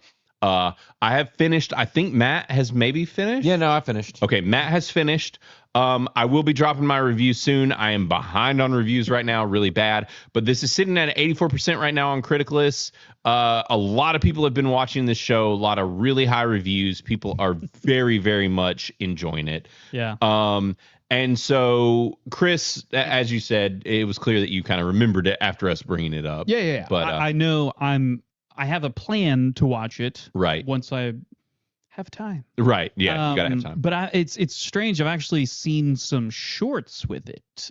Okay. Of it. Of the show. But right. yeah, like it was mainly really the only one was he's talking about drugs. Yeah. That's what he did. Yeah, so there's an episode on mushrooms. So yeah. Widow's Bay, if you don't know, it is on Apple TV. And I'll say this.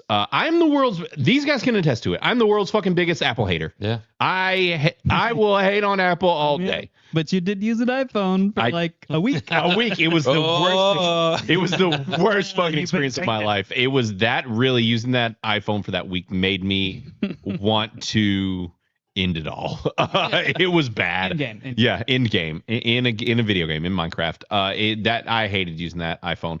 But I will say Apple TV has a lot of bangers. Dude, a lot. Kill it, man. They kill it. Yeah. And so Widow's Bay is on Apple TV. If there's nothing that's pushed you to watch it yet, or get Apple TV, Widow's Bay is the one. If you are a fan of like The Office and Parks and Rec and shows like that, and then also if you are a fan of like horror / spooky, Gravity Falls is a perfect example. This show is basically a live action Gravity Falls. Hell yeah. This show fucking slaps. It's great. I am with Matt now that it's wrapped up. Okay. Where I wish that they had leaned harder into the horror a little bit. I still stand on what I said. By the end, I agree. I didn't by episode 7. I didn't agree with you. But then after the last 2 episodes, I was like, okay, now I do agree with you. They were a little too afraid to lean into horror all the way. So they keep like tipping their toe in it, which is fine for a couple episodes, and then they didn't do enough. So my score, I haven't reviewed it yet, but it'd be like a low 80s. Definitely most excellent. Really enjoy it. I wish they had done a little more to embrace the horror, which they didn't, and they've used mostly practical things. Yeah. Which is great. Yeah. Love practical effects, but they didn't want to dive into the real practical effects of horror. Yeah. Yeah. Well, that's kind of sad. I agree. Well, and there are it kind of runs. Still most excellent though. Yeah. It's a most excellent all day. Like it ends. So I pulled up JB's comment because it doesn't end on a cliffhanger, but it ended in a way where there could be more seasons, and they are working on season 2. I was about to say they are. They've confirmed they're officially working on season 2. This is getting more, so watch it. That being said, I wish that in the last 2 episodes they'd went harder into the horror, and they almost pulled away from it. Yeah, I honestly forgot I finished the show. Yeah, because it pulls away. Feel like horror. A finale. It felt like. It is a very soft ending. It was. Continued. I literally asked Zena. I was like, did we finish that? It's not even exactly to be continued. It's more of just like... It's a to be continued. TBD. It's one of those things. It's the type of ending, you know it when you've seen it, where they're like, we don't know if they're going to give us another season. It was one of those. It was like, we want to not leave you on a cliffhanger, but leave it open to make more. Right. That was the ending. So that if that says anything, I don't know a better way to paint that. Sure. But... that aside, though, this is like most of the episodes up until the end was like story of the week. You're getting a different horror story. I mean, this explores all genres of horror. They do it in really fun ways. You know, you get your haunted house, you get your slasher, you get your ghost hauntings, you get like all the things. But then injected in there is that almost like The Office-esque style comedy that's like kind of dry. Yeah. And like they aren't but it's not filmed like The Office. Okay, I was going to ask, is it set up like a documentary? But then on top of that, though, it still feels like prestige TV, where like not documentary style. No, this is prestige TV. It's very well filmed. It's very well edited, acted, all that stuff. But it is absolutely paying homage to like Stephen King and that type of horror. It takes place in like a northeastern town, a coastal like island. It wears it on its sleeve to the point that like there's literally like Stephen King books on screen and stuff. Like it's an homage to especially like early Stephen King. I think it's great. I think it's a fantastic show. It is absolutely worth watching, and I love it. This is my favorite new show. I've been like hankering now for more shows like this, you know, where I'm like, man, do I need to go back and like watch like X-Files and watch, you know, tried. Yeah. And I Wait, you didn't like it? It's not that I didn't like it. It was just that it was overwhelming. It's a lot. It's a lot. It's a lot like to watch. Trying to start One Piece. Right. Like because there's so much. Which so much. I'll say when they brought X-Files back, it was great. I loved it when they brought it back. Actually, that was really good. If you just want a kind of a little in a bottle, like that was really good. But with that being said, I think that's our next foray because I've been slowly watching a little bit of Buffy with my daughter and also X-Files. So we've been watching Buffy and X-Files. But you have a crush on Angel, as all the women did. Angel is not in it yet. We haven't gotten that far, but we're getting close. So we'll see. But I think that both the kids, I think we're going to start doing X-Files together. So because we've already watched like 2 or 3 episodes, but we're finishing Lost. We have watched all of Lost. We are on the last 4 episodes of Lost. So time for the letdown. No, actually, it's funny. There's so much of a stank on the ending of Lost. When you watch it back to back, like we've been watching Lost for a year, like every week, and it's really not. It doesn't deserve the hate it gets. I just distinctly remember watching it as they came out weekly. I did too, and being so disappointed. You were? See, and I wasn't. I watched it like that back then, but I think it's just a matter of it's kind of with everything where what expectations you laid on to something, right? Where like for me, Lost was always about the journey. It was never really about the destination, and a lot of people were, and so they weren't happy with how it ended. But it was a long running show, and you're never going to please everybody either way. Like it was on for 8 years or whatever. So anyways, I've literally never seen an episode of Lost. Yeah. I think it was Sopranos. I've never watched The Sopranos, but you could have an adventure and power through Lost. Yeah. Well, same thing with Breaking Bad, which I did try to watch Breaking Bad. You haven't seen Breaking Bad either? Well, I watched like 7 episodes, I think, maybe. Okay. Yeah. Okay. I don't know. I've seen like 3 seasons or 4 seasons. There's a season where it gets really slow and the story kind of petered out, and I petered out with it. Yeah. Peter. I watched all of it. Breaking Bad is absolutely not a Matt show. Matt would never in a million years finish Lost. Or I mean, not Lost, but Breaking Bad. Yeah. Just because it is like there's a definite slower burn. Well, and it's not a genre show. Like, you know what I mean? Like you tend to gravitate towards genre shows, like, and it's just not. But so with this show, definitely watch it. Widow's Bay is great. If you're hankering for that type of a show in that X-Files, Gravity Falls, and it isn't Monster of the Week exactly, but it kind of is. But it is though. It is. Each episode, there's a different kind of like island thing happening. Yeah. And it's like Blaine said, like one episode's a haunted house, one episode they do a flashback episode that's actually done by do you remember the director? Ty West? Yeah, Ty West. Ty West directs one of the episodes. Not T, but Ty. Who's kind of become a semi an indie horror director. He did one, and he did a flashback episode, which is very good, one of the best episodes of the season. So check out Widow's Bay. It's great. And it obviously, as I pointed out, has great scores on Criticless. I think it's worth watching. Most people are liking it. It just, horror is on that same vein as like, comedy, where like it can be really subjective, where like if we ever talk about horror with Chris over here, Chris is like, is it spooky or is it horror? And Chris is like, everything's spooky and nothing's horror unless There's very few horror. Unless I'll tell you what is horror for Chris is The Void. The Void, thank you. The Void is horror for Chris. This is spiritually unsettling. It's beyond horror at that point. But yeah. That is a legitimate horror. And JB, I do agree with you. He has made a lot of crap. Yeah. Now I don't like Ty West's movies, but his episode of this show was actually very well. I don't think I've. And yes, Christina is allergic to water, so not only would he hate you, Jaws, he would also hate water. Yeah. You can't make me wet. I'm allergic to it. That's what. Well, it sounds like your sex change didn't work very well then. Still get hard, I guess. It's fine. Yeah. So I say check out Widow's Bay. It's a good thing. It's a good through story. That's the other thing is they spend the last 2 episodes really tying up like the through line of like what's going on this island and stuff. Or I say tying up, not really. Yeah, you can tell they were thought they were not going to get renewed. Yeah. But maybe addressing like why all this horror shit's happening. Yeah. Is what those were for. And I see Chris's biggest fan here, Quagmire5 says, "Why would you show the world our bedroom cosplay, Chris?" Sorry, Quag. The world just had to know. There was a lot of rumors going around, and I just had to, couldn't hide with the lies anymore. Exactly. Right. I had to be honest with myself and the rest of everybody. Right. Sorry. Yeah, he just had to fully come out and I didn't show the bad dragon. That's our main bedroom. Whoa. Whoa. That's only for you, Quag. You got a lot of splaining to do, Quagmire, is all I gotta say. Lots of splaining. Displays. Which is great because I did actually, Quagmire did just place an order.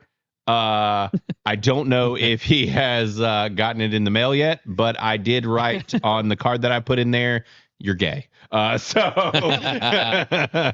You're welcome. You're welcome. What did you order? If it's not, here are some shirts. Okay. Some shorts. Nice. Shorts, not shorts. Short shirts. Shirts. Some short shirts. Yes, he did order some short shirts. But we're gonna run the.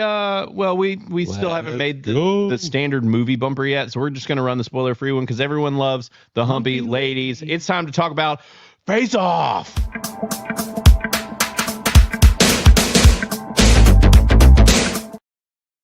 I need to make myself another beverage. Chris, we have Bumbo again, and you grabbed beers. No, it's good. I'll make it. I'm not important. Yeah, you're not important. No, it's fine. I know my place as a woman. Yeah, maybe that's what we should sell as Criticless Daisy Dukes. Put those in the shop. There is something I have brewing. Man, I don't want to say too much. I was started to show it in Culture for Boomers, but there's a person who I want to advertise Criticless for us, and they're offering to do paid advertising, and it might be worth paying for. I'll just say that. Yeah, I'll chip in. I don't even know who it is, but I'm excited. It's wild, but I don't want to spoil it if it happens. So I hope that this guy goes for it. But before I make my drink, I'll go ahead and tee us off for starting this. Is Face Off. So Face Off came out in 1997. This movie, it's a little long. It's 2 hours and 20 minutes long. Yeah, that's why I'm here now. I figured. I even left work early, right, and started it, and I was like, it's fucking 7 o'clock. How is this movie still going? It's because this movie ends multiple times. For one, this movie is quite notorious, I think is the best way to put it. I realized watching this that I've never actually seen this movie entirely in one sitting. What? I had no idea.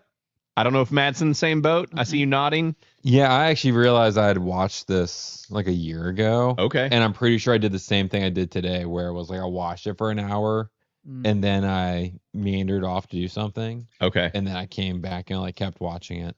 Okay.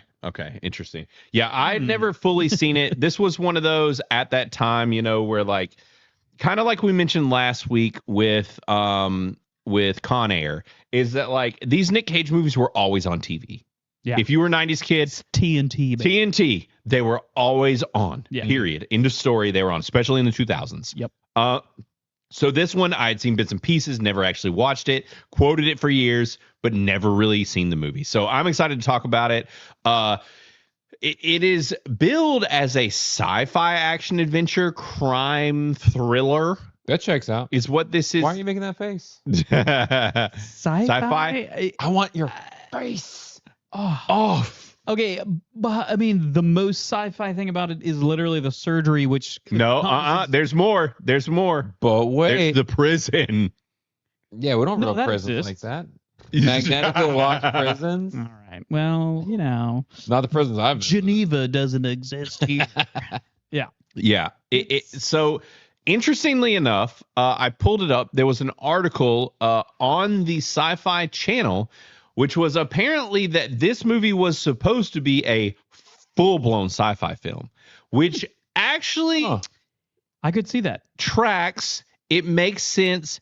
And it also tracks with why certain things in this movie don't make sense in regard to the surgery and stuff, where it can be hand-waved away with sci-fi versus, how they had to handle it. But so this movie, the article here is, did you know Face Off was originally a future set sci-fi film?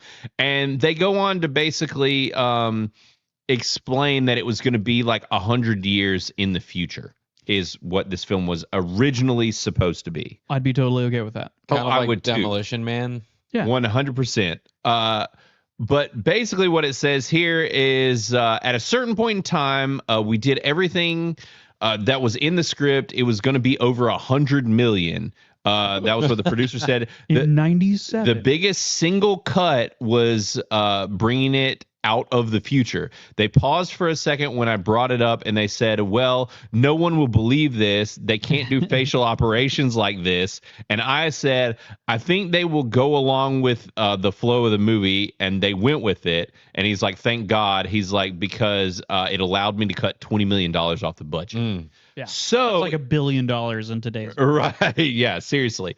So if you had ever wondered why, like, cohesively this movie kind of feels like a sci-fi, but then you're like, it's not though, but it is. That's why. Is basically the whole thing was written as a sci-fi futuristic film, and then they were like, fuck, it's too expensive.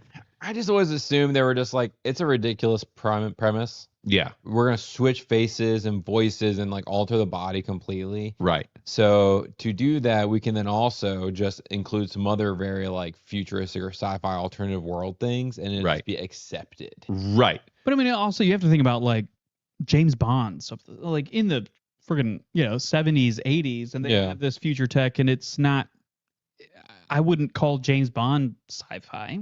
You know what I mean? Like, just because that's future tech, right. Especially whenever you're talking about it's the government, right? Like it's the FBI. They have all these.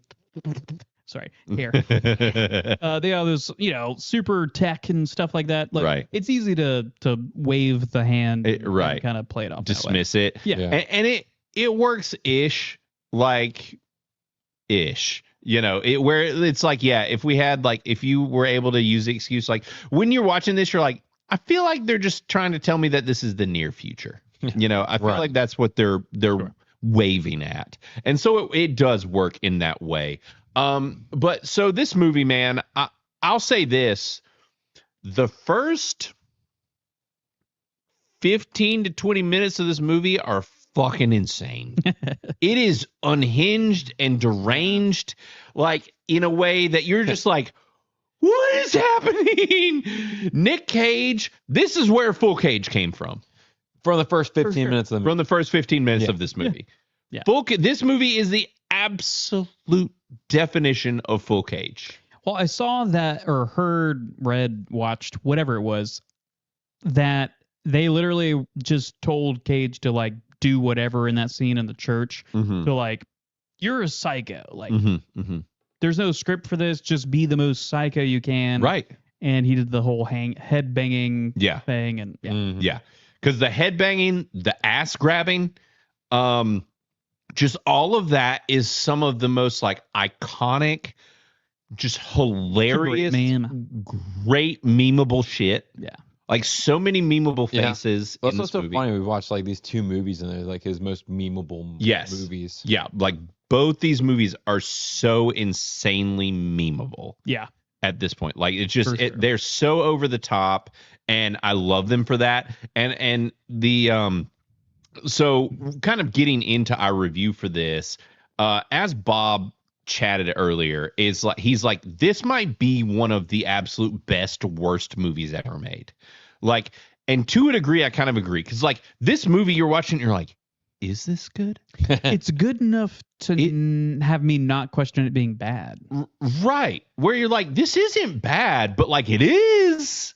Yeah. But it's not. Yeah. Like, I'm entertained. Yep. And really where it like I said this on Bro Science the other day, but it's like, you know, the whole phrase of like jumping the shark. This movie at the last like 30, it jumps the shark and then the shark just keeps jumping the next shark, and it's just an endless sequence of shark jumping. And they're eating each other. And you're just like, what is happening? You know what I think that it is, and I had forgotten that it was directed by John Woo. Yes. Like he adds a layer of ridiculousness absurdity that takes it even further than it needs to be just as itself. Yes. So I feel like that is a big culprit of why it's on the cusp of bad or good. Oh, because absolutely. Because that's the thing is like John Woo absolutely does make bad movies. Like, yeah, he does. He makes John Woo movies. He makes John Woo-esque movies. There's gonna be a motherfucking dove in There's gonna be a no matter what. Dude, the doves when they show up in this movie, you're just like where are these inside in a church door? Yeah. Explosions for no reason. Where nobody gets hurt from the explosion. Dude, large box of fireworks level explosions. Like actual fireworks exploding, and you're like, They just keep them in airplane hangars. Yes. All the time. Yeah. It's fine. Every airplane hangar is not only full of a wind tunnel, but also fireworks. Yeah, that's how I keep mine 100% of the time. You gotta be dual wielding those Berettas and 1911s that are almost endless ammo. Oh yeah. Oh yeah. It is fucking Modern Warfare 2 up in this bitch. Oh, 100%. Yeah. It's amazing. It's absurd in all the best ways. And that's the thing with this movie is that like this is the type of movie, it's the definition of like the critics just aren't going to understand. True. Like they're not going to be on board with this even back then. I'm still like, did this do well in theaters? Because I can see this being one of those movies where people get them out from it and they're like, what the hell did I just watch? That was not a good movie. I feel but like later on, people are like, I actually really like this movie because it is ridiculous, over the top action. Yeah. We really started appreciating Nick Cage for who he is. Yeah, I wouldn't go that far. I think what happened, just my opinion. Yeah. Not that you're wrong. I think it's just that Nick Cage was popular, John Travolta popular. I think it got high views, and then everybody was just like, "What the fuck did I just watch? Like, what is this?" I can see that. And then they're kind of like, "It was maybe good. Right? I entertained. Like, there was good actors in it. Yeah, good, and lots of explosions. Listen, and that's the thing where like watching it, even like there's the whole bit where this movie starts out and you know, the whole conceit, and they don't even really explain a ton, is it's clear that it's just like Travolta is a government agent and he's clearly been hunting this guy, and the guy tries to kill him, doesn't kill him, kills his son. But then it's like the son does not get mentioned or brought up. I was like, are we going to go the whole movie and they never mention that the son got killed? And they don't mention it for like the first hour and a half. Like the fact that the son actually got killed, which is weird. They just mention a whole lot after that is the thing. So that it's hard to not notice it.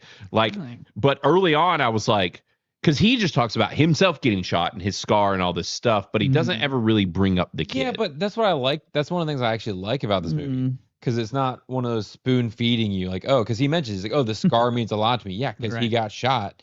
And they do eventually, I think it's like halfway. They get, around halfway in, they do get into it. Absolutely. Yeah. They absolutely do.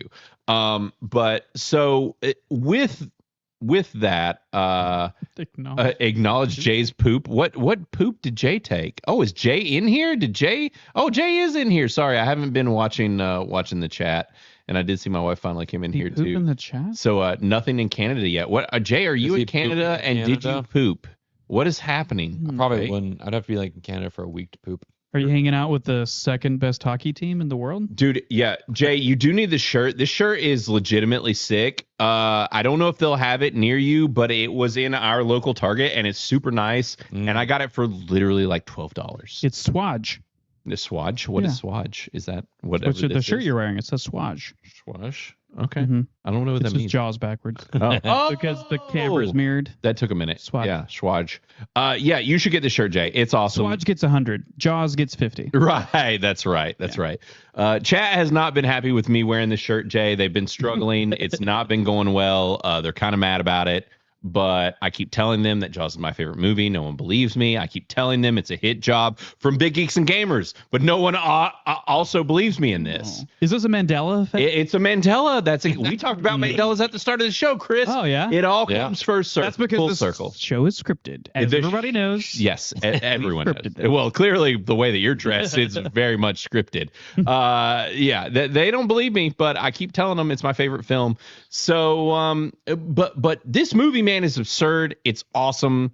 I don't know how to rate it because I'm like, so we reviewed Con Air last week. You know, that was kicking off Cage Week, and I'm like, Con Air for me is legitimately like 100%. I don't think that it's a perfect movie, but it's 100%. I don't even think it's the best Cage movie. I think that it is one of the best Cage movies. Yeah. Like, the worst part of Con Air is Cage's acting. Cage's acting is not good in Con Air. Cage's acting in this is... You watched that recently? Have you seen it recently? God, I haven't seen it. It's his accent. It's bad. It's really bad. He's supposed to be from Alabama. So yeah. I was going to say Louisiana. Southern accent. Yeah. That's right. Yeah. Dude, okay. And you're making me think about what I think is the best Cage movie, which is The Rock. But I think it's the best movie because Sean Connery's in it and Ed Helms. So it's like... Ed Helms? Not Helms. No. Yeah. Harris. Ed Harris. Yeah. So I need to figure out what the best movie that is Nick Cage. Nick Cage best movie. Right. That isn't just probably The Rock. That's where you go with Mandy. Best in that? I've got to. Oh, dude, I haven't seen Mandy. I need to watch it. Dude, Mandy is phenomenal. I am debating on, so I'm going ahead and getting our poll ready currently for next week so that you guys can go ahead and start voting. I have Gone in 60 Seconds on there. Okay. I'm thinking about putting The Rock on there because it is on Max. It has to be The Rock and Kick-Ass. Kick-Ass, he is. When he says daddy. He is daddy, yeah. Kick-Ass is actually way better than I thought it was going to be whenever I watched it, but that was like 15 years ago, so The thing is, I think that we need to make this like an annual event because we can do Cage Month until the end of time. We could do it twice a year. And we could do it 1 month as his indie. We could. You have to right and go watch his indie movies. Do like weird shit indies. I do know last week National Treasure 2. We've done National Treasure 1. We did that. You missed it. You missed National Treasure. National Treasure 1, surprisingly good. That's surprising. Yeah.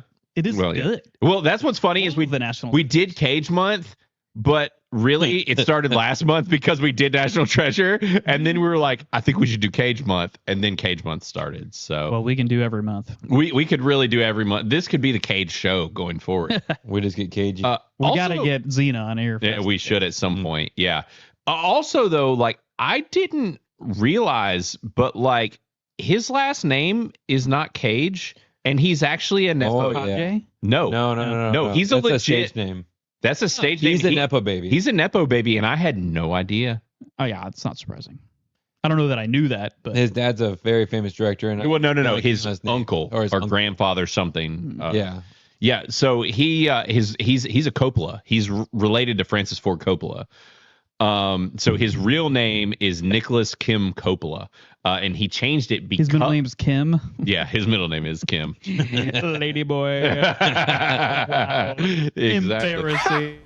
Gay. Yeah, he changed it because he didn't want to get accused of nepotism and was like, I'm going to make it on my own name. Sure. And admirable, dude, because he did. He is Cage all the way. Just because you change your name doesn't mean you don't have influence. Right. But, I mean, right. Look, it's Nick Cage. I can't. I mean, at this point, he's proven himself. Yeah. Right. That is not just Nepo. For sure. Yeah. So I'm debating on what to add to the list. Lord of War. Great movie. That is great. I honestly wasn't super impressed with him. I saw it in the day in theaters. Enjoyed it. I did too. We saw it together. I'm pretty sure. It's a good movie, but it wasn't a Nick Cage movie. He was actually acting. He's actually acting. Exactly. Right. It'd be low on the Nick Cage meter. 100%.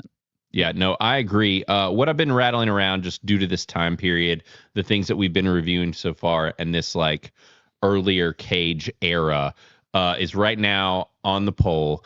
I have I have Gone in 60 Seconds, Classic, The Rock, classic, and Snake Eyes.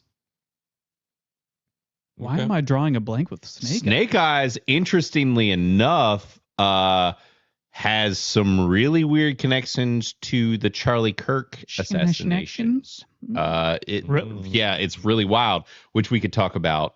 So all three of those are on there. I am going to post the poll. There will obviously be a new round of these next month, but I'm going to go ahead and post these. My like OG, favorite Nick Cage movie is Gone in 60 Seconds, and I haven't seen it since I was probably like 10 years old. But I watched it a lot. Angelina back in the day. Jolie is... Bro. Chef's kiss. Yeah. So I have added that to the list. It is in there, and anyone who leaves to go watch Beardo is getting banned on Criticless. That's pretty funny. No, we can't ban. Yeah, we can't throw shade on Beardo, but he is. Listen, we got an X-wing raid that softens the blow a little bit. So. Yeah. We did get that earlier. but yeah, so let's keep digging into Face Off here. So where do you guys sit with it now after all these years watching it? Like, the concept of facing and offing and Nick Cage, Travolta. Where do you sit with this movie? It's been forever since I've seen it, and it's good. I enjoyed it. Yeah. It is long. It's super long. I don't know that it had to be that long, but I didn't feel bored at any point. I did feel anxious for it to end. I agree. Just because I was trying to get here on time. Yeah, that's true as well. Yeah. It was good. I mean, I'd still put it at like a 78.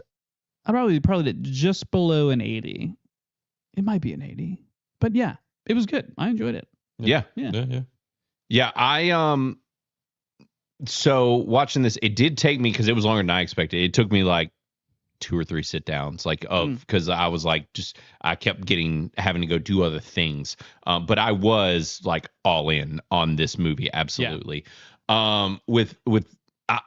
I'll say, like, this is absolutely one of those, like, so in certain ways, so bad that it's good. Like, because there's a cheese factor to this movie that is through the max. Yeah. Like, but not in a bad way. It's good cheese. This is excellent, superb. It's 1997. It's 1990s cheese. Yeah. And the whole time, right? And like the whole time watching it, I just kept being like, they don't make them like this anymore. You know, which is what we said last week. Like they just don't make them like this anymore. Well, it's like the stupidest concept. Like if you really think about, like, as far as plot holes. Hold on, my implants are showing. If you think about like plot holes and shit, like. You're a secret organization. Tell more than 2 people that fucking you're doing this procedure. Right. It's gonna fucking leak. We don't even know what this organization is, do we? It's FBI. Is it FBI? Yeah, it does. Do they say it? Yeah. Okay. 100%. Because I kept wondering, that was like multiple points. He works for the FBI, but the organization that does the procedure. I thought that was like CIA. That was my interpretation. Was that it was a different organization, because he was like, I don't want to talk to them. It's just some they said who it was, and it wasn't CIA. It was some like Black Ops thing. They're a part of some like, special ops thing within it that because is even off comments the book. that like they're off the book. Right. Yeah. But there's so many plot holes, so you can't you have to look at it outside of that perspective as like, is this a solid good story that holds up? No, it doesn't. There's so many plot holes.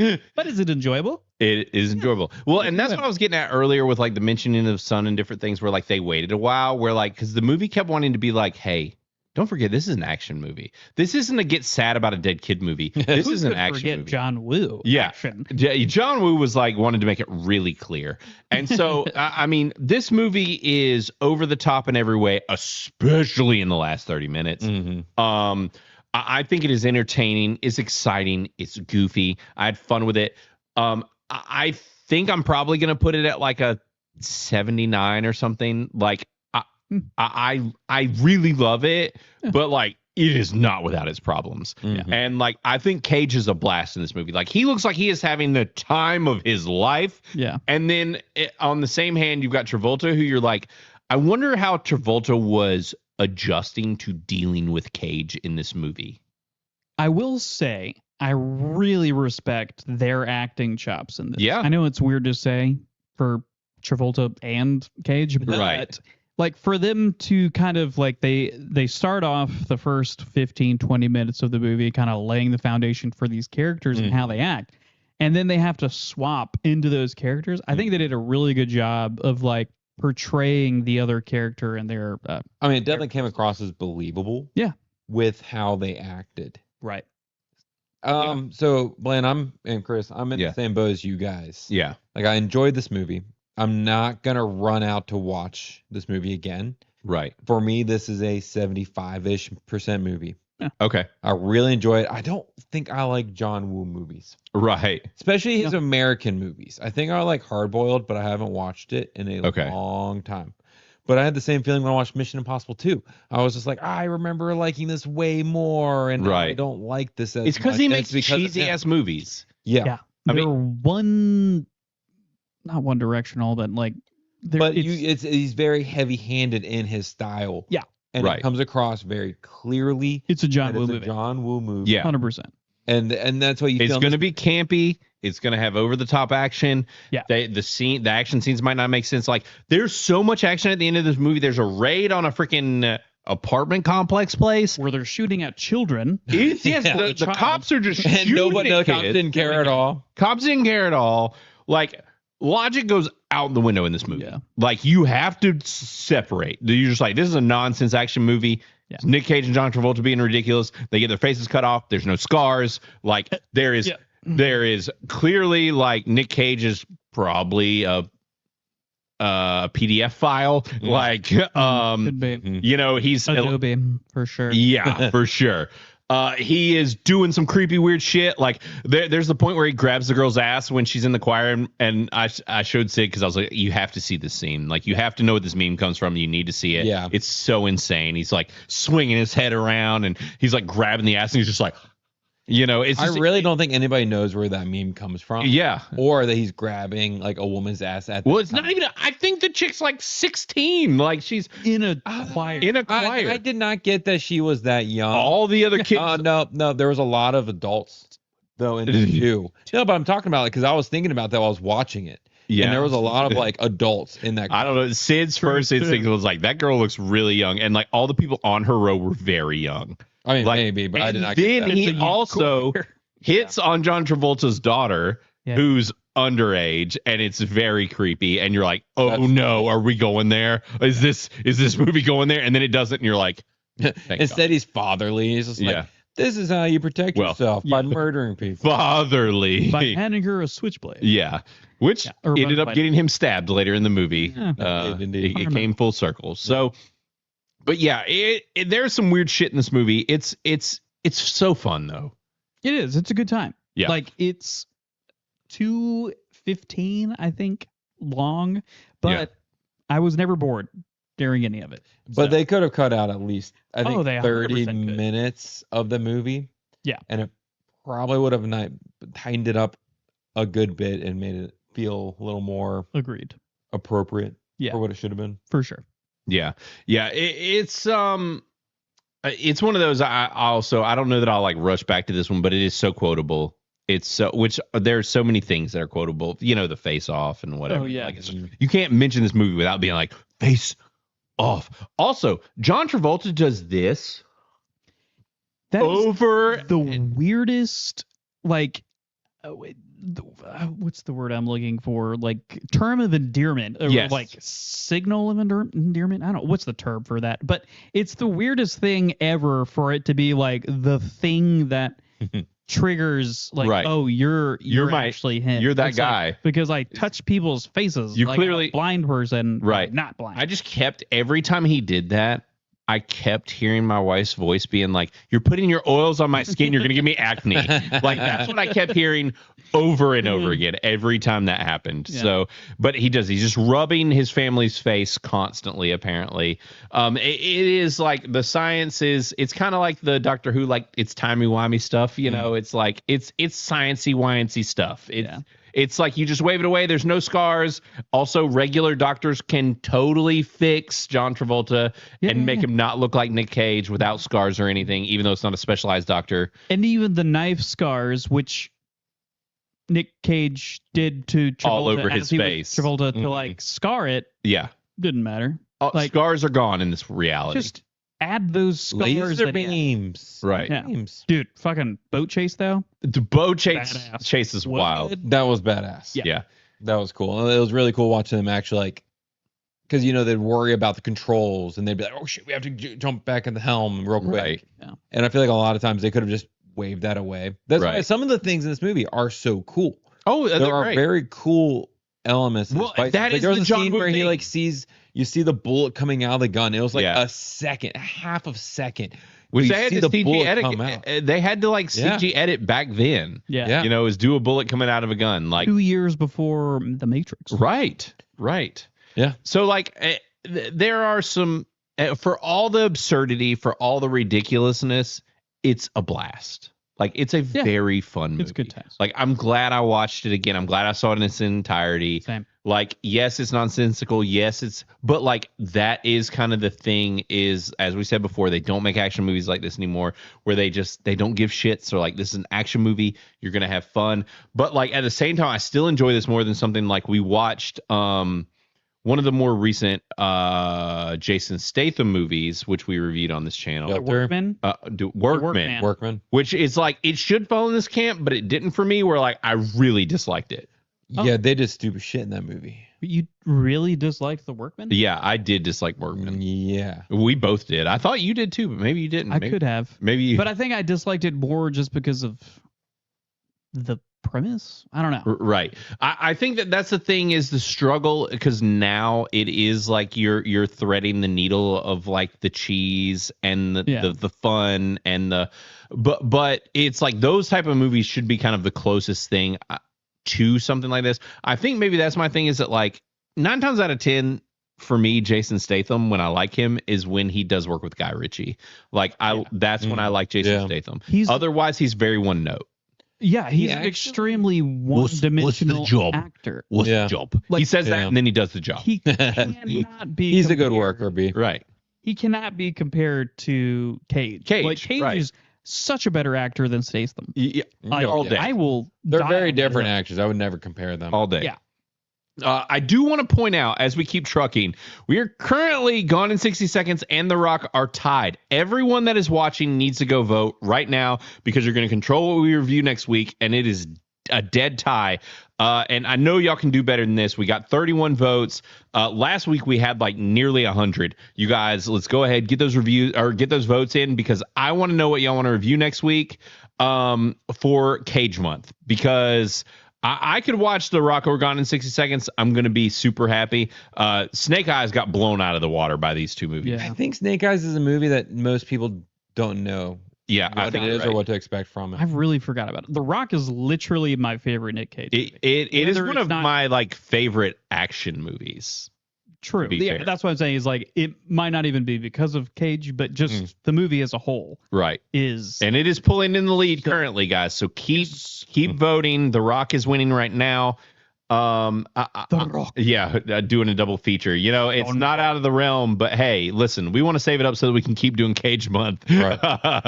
As if we don't have enough movies. Yeah, right. We don't need to save it in future months. But yeah, The Rock is in the lead right now. But so for me, high rad. Sounds like we're all rad, but just high. Yeah. Which tracks, because one thing that we have not done is dropped in on y'all's reviews, which I want to pull up here in the app, and also some supers really quick.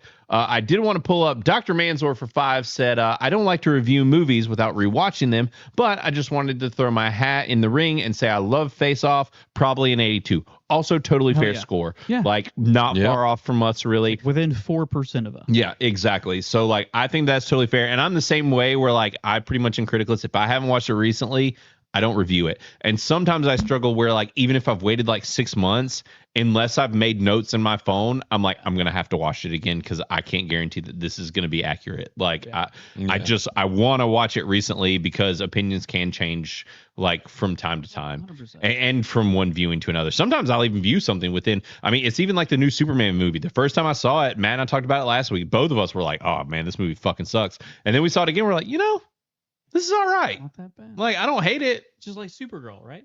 No, that movie's fucking terrible. That movie's bad. That's a bad movie.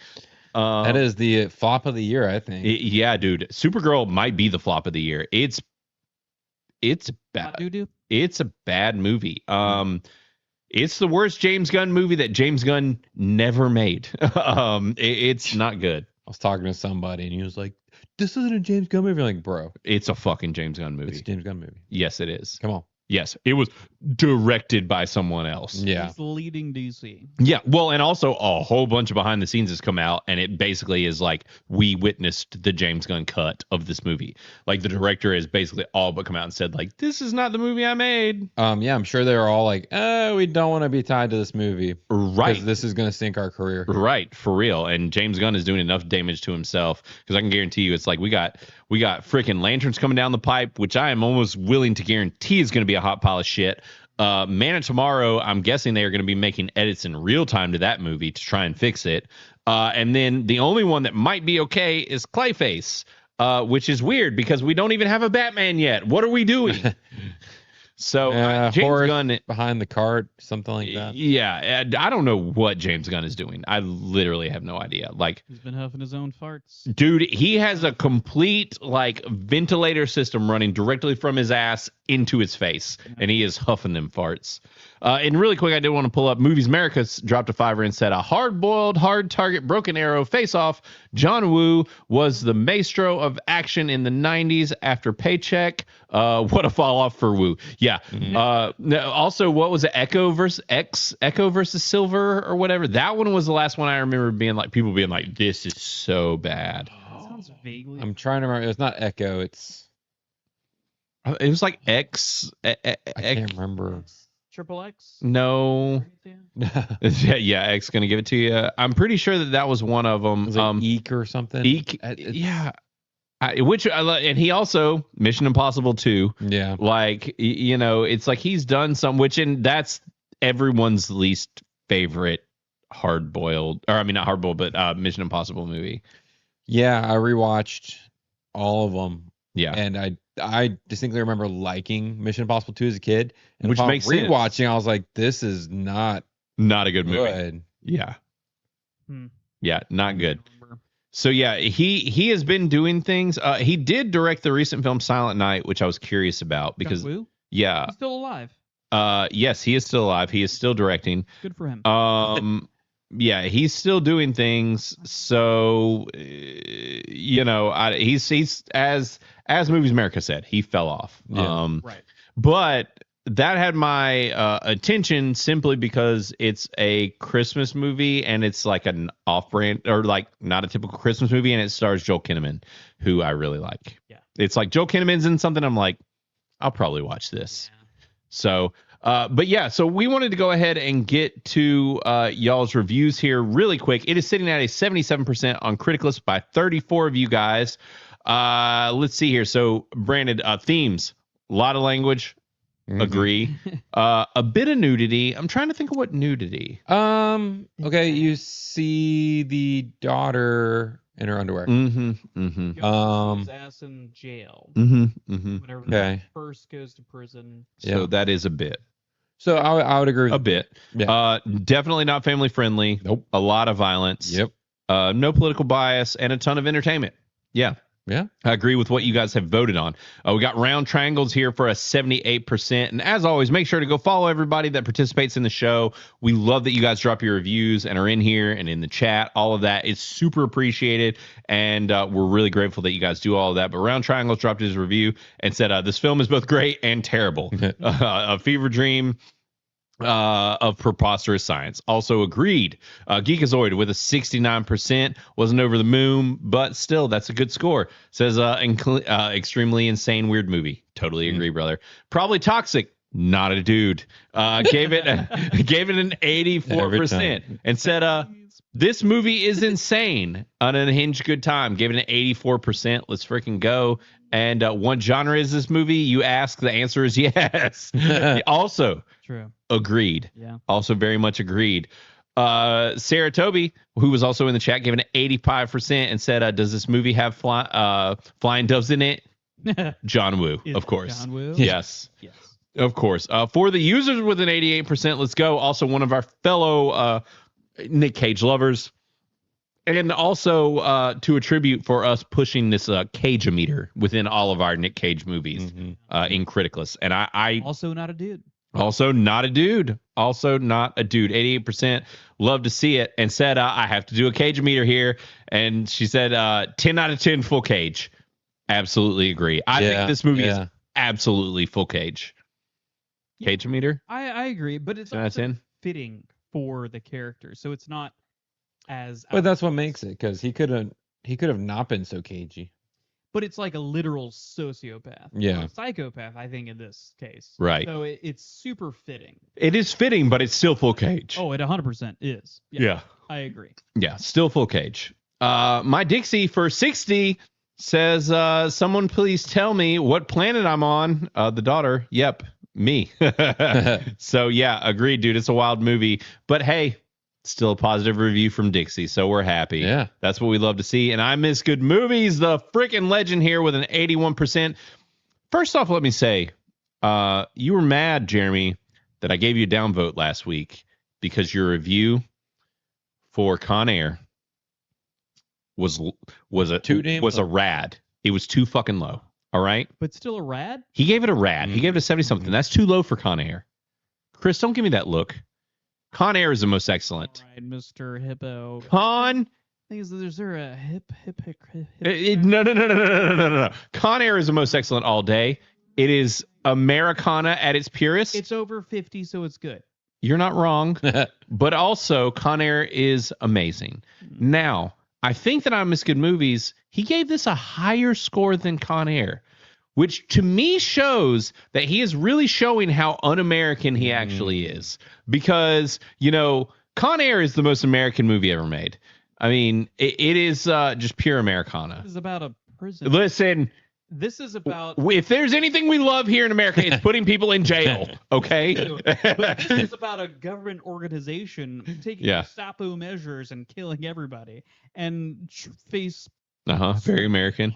Of prisoners to counter terrorism.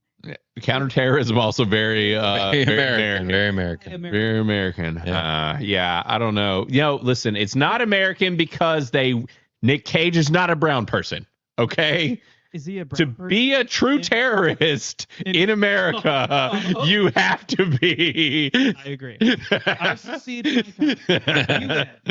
We all know this.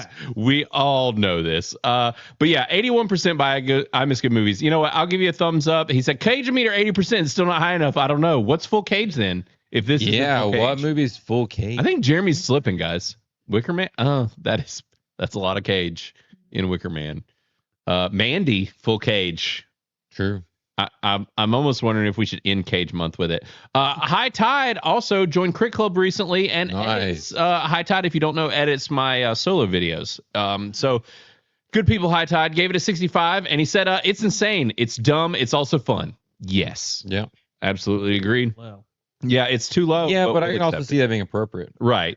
True. There's a any score is appropriate. Of acceptable Yeah, as long, even if you gave this like a 20-something, 25%, and you're like, this movie's amazing, I would accept that. Where it's like the 20-something%, but it's bad. Not for the it's for like the so good it's so bad it's good kind of meme, but also still too low, So, Life on Marshmallows gave it a 95%. Also, dug it. Said this movie's bonkers. Agreed. Genius Anus gave it 100%. Let's freaking go. And yes, the 90s were a cultural demolition derby. I agree. Money Lusu gave it 71%. Odysseus, also in the chat, gave it a 91%. Said Face Off is pure, unadulterated, over the top, in all the best ways of the 90s. I agree. It's so 90s. This movie is so very 90s. Eagle Thrasher, also in the chat, gave it a 73% rad. We accept it, and he liked it. 100% Face Off. Yeah. Bob Rogers, as well, was just talking to him earlier today, gave it an 80%, and said he told me as well that he did his homework. Everyone calls this doing their homework as well. Yeah. That's the new meme. Yeah. Said it's looking like a mirror, only not. Or it's like looking in a mirror, only not. Yeah, agreed. Brian, cultural guy, gave it a 95%. Let's freaking go. And he's a new one in here. I haven't seen him joining in on the mix, which, no, that was a little while back. So that is the first older review. But I've been trying to give all these thumbs up. We got Maester P in here. One of our regulars gave it 97% and did it early. So a lot of you guys hopped in here. But people love this movie, man. Even though it's not perfect, it's great because it's Cage, it's over the top, it's John Woo. It's a good time, you know? And it's an idea you don't see. Yeah. Ever. Yeah. Yeah. They have not remade this, to my knowledge. No. In any kind of... No. They haven't. There have been rumblings of a sequel for ages, but it's never happened. Probably because John Woo fell off. Yeah, it's also like this doesn't need a sequel. No. Would you at all have John Woo Well, the other thing is, it's like, how do you have a sequel? Because it had to be without Nick Cage, and there is no face-off without Nick Cage. Yeah, like, if they had anybody else but Nick Cage, yeah, it wouldn't have worked. Yeah, you just can't do it. So, like, don't. Let's just stay away from that. But I did want to take a look. The poll, The Rock has pulled ahead, guys, in a stiff lead. The Rock has won. It's at 38%, or no, 52%. Sorry. Gone in 60 Seconds was at 38. So it is The Rock for next week, guys. That's what we're going to be reviewing. I'm excited about watching The Rock. I actually have very fun memories of that movie because Kyle Gazak, who has been on this show, Kyle Off Script, or I don't know what he's known as these days on Criticless or elsewhere, but Kyle realized back when it was literally right after we had graduated high school, and he realized that I had never seen Face Off, and he lost his shit. He's like, or I mean, not Face Off, but never seen The Rock. Oh my God. And he was like, this can't stand. Like, this is a problem that needs to be rectified. I went with him to Disney World, actually. We were in Disney, the two of us. We stayed on property. Yeah. Because he's a big Disney guy, like just loved going to Disney. And he's like, hey, we're going to go. And I was like, hey, shit, I'll go with you to Disney. Like, so we went and we were staying. And he was like, you haven't seen Face Off. He took me to a Virgin Records store that was in I don't remember what it's called, but that like downtown Disney, whatever it's called now, Disney Springs or whatever. And he was like, we're gonna go buy Face Off and you're gonna watch Face Off because you have to see it. And we watched Face Off together, and I was like, this might be the best movie ever. Face Off or The Rock? Or The Rock. Sorry, I keep saying Face Off. We watched The Rock, and I was like, this might be the best freaking movie ever. Like, peak Michael Bay, peak Cage. Pleasure in gutting you, boy. It's the same energy as Face Off. Yeah, I'm excited to watch it. I'm glad you guys voted on The Rock, so we will be doing The Rock next week. I need to find out if my wife has ever seen it, because I feel like she hasn't, and this is one that I'm gonna like force her to watch. Dude, like, it's just so good. Yeah, I like just a good movie, not right? even just a good Cage movie, right? Just a good movie. Now, well, that's because he's not really that cagey in it, right? He's not. It's more of a grounded role for him, right? It's really just when he's diffusing the like GX or whatever the chemical thing is. Right. This'll melt your fucking skin off. Then, but like everything else is pretty level, pretty tame. Yeah. Now, with all of that being said, everybody know next week we are streaming late. I do not know who will be streaming over or around or with. I will do a reminder. We are streaming late because I'm going to see the Odyssey at 4:00. And that's probably a 3-hour movie. It's probably a 3-hour movie. So what we will do, it's going to be a paired stream where we talk about the Odyssey and The Rock, the two things. So my guess is, let's say if it starts at, I don't know if there'll be trailers in an OmniMax theater or not. Probably not. I feel like not. Let's say it starts at 4:15, Never 5:15, underestimate 7:15, at the very least. 7. The stream's probably going to be at 8:00. Hour later. And yeah, it'll probably be at 8, maybe 9. I'm going to have to do some more math because I'm going to be in downtown Charlotte. So yes, you probably want to Google. Yeah, I need to like you can Google, like, does Omni right theater have trailers? Yeah, so like we got to build in a buffer. I got to make sure I can be back in time to actually start this show. Yeah. And then also make sure that either if Mo's coming with me or if he's going to like phone in on the show with us for a little bit or what. But so the show will at least be an hour and a half, probably later than normal. So that's the deal for next week. We did have another super that I wanted to bring up. Movies America for $2 says Face Off is a 90% peach I could watch for hours. Yeah. You did. Yeah. Watched it for at least 2 hours. Yeah, that's right. So yeah, it's a great time. Thanks for the 2 for Movies America. We really do appreciate the support and the love from all you guys in the chat and everybody else. And what we are wait, is somebody banned? What did we do? Oh no, did we ban Sean? Did someone ban? Sid's just banning people because they're leaving the show. Oh no. To go watch. Yeah, go watch Beardo. Well, so we're gonna raid Beardo in a minute, but we do need to do what you guys know that we do, which is send you guys off with some good music to listen to. Because obviously you need some new music. And so we're gonna send you off with some send off songs. Wiener, wiener, wiener, wiener, wiener, wiener, wiener.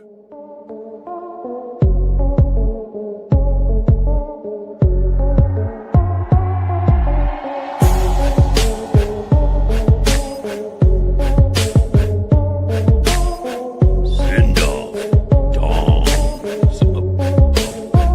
Send off songs. All right, so send off songs. We got to dig into them. Send you guys off with a song, something we've been listening to lately. I don't know if you guys are ready with yours, but you're free to go. Let's hear what you've been listening to, Chris. It's been a while since you've been here, or Christina, as we say. Christina. I've primarily been listening to just worship music, but interesting. I just found out, which you probably already know, that Paul Cotham came out. Yes, he does have a new album, like 2 months plus ish ago. It's good. So I haven't gotten through all of it, but I'll just pick a song from one of it that I have heard that I enjoy called Texas Swagger. Texas Swagger's really good. And if you're not familiar with Paul Cotham, it's great. He's the Man in Black. Yeah. But he's white. Yeah. But I mean, not that the original wasn't white, but anyways, it's good.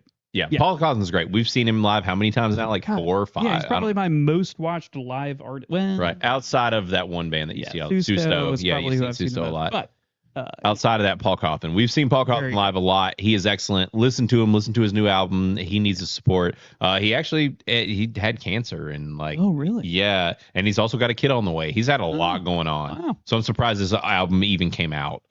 Big props to him. And he got arrested in South Carolina, and there was all of that. A lot. Yeah, he's been gone. He's had a crazy couple of years. Yeah. Paul Cotham's a man. Listen to his music. So yeah, listen to country. Or wait, what song was it? Texas Swagger. Texas Swagger. I about called it Country Swagger. Yeah, Texas Swagger's good. So yeah, check that out, Matt. What you got? So Bring Me the Horizon's dropping a new album tomorrow. Oh, and nice. So this is their first single off of it called Dehumanized. Okay, and it is thrash metal. Nice. Completely different than what's been popular for. Yeah, I think it's closer to like their older sound.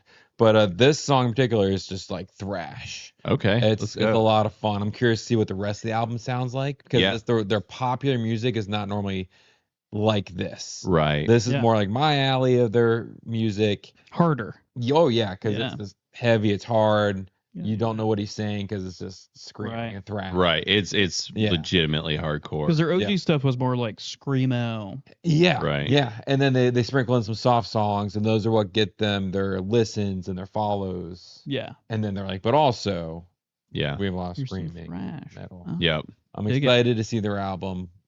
I'm gonna be listening to it all tomorrow. See what's going on with them. Nice. What do you got, Blaine? Yeah, so I'm going a totally different direction than both of you, which we're all over the place this week. I'm doing a song from Surf Hat.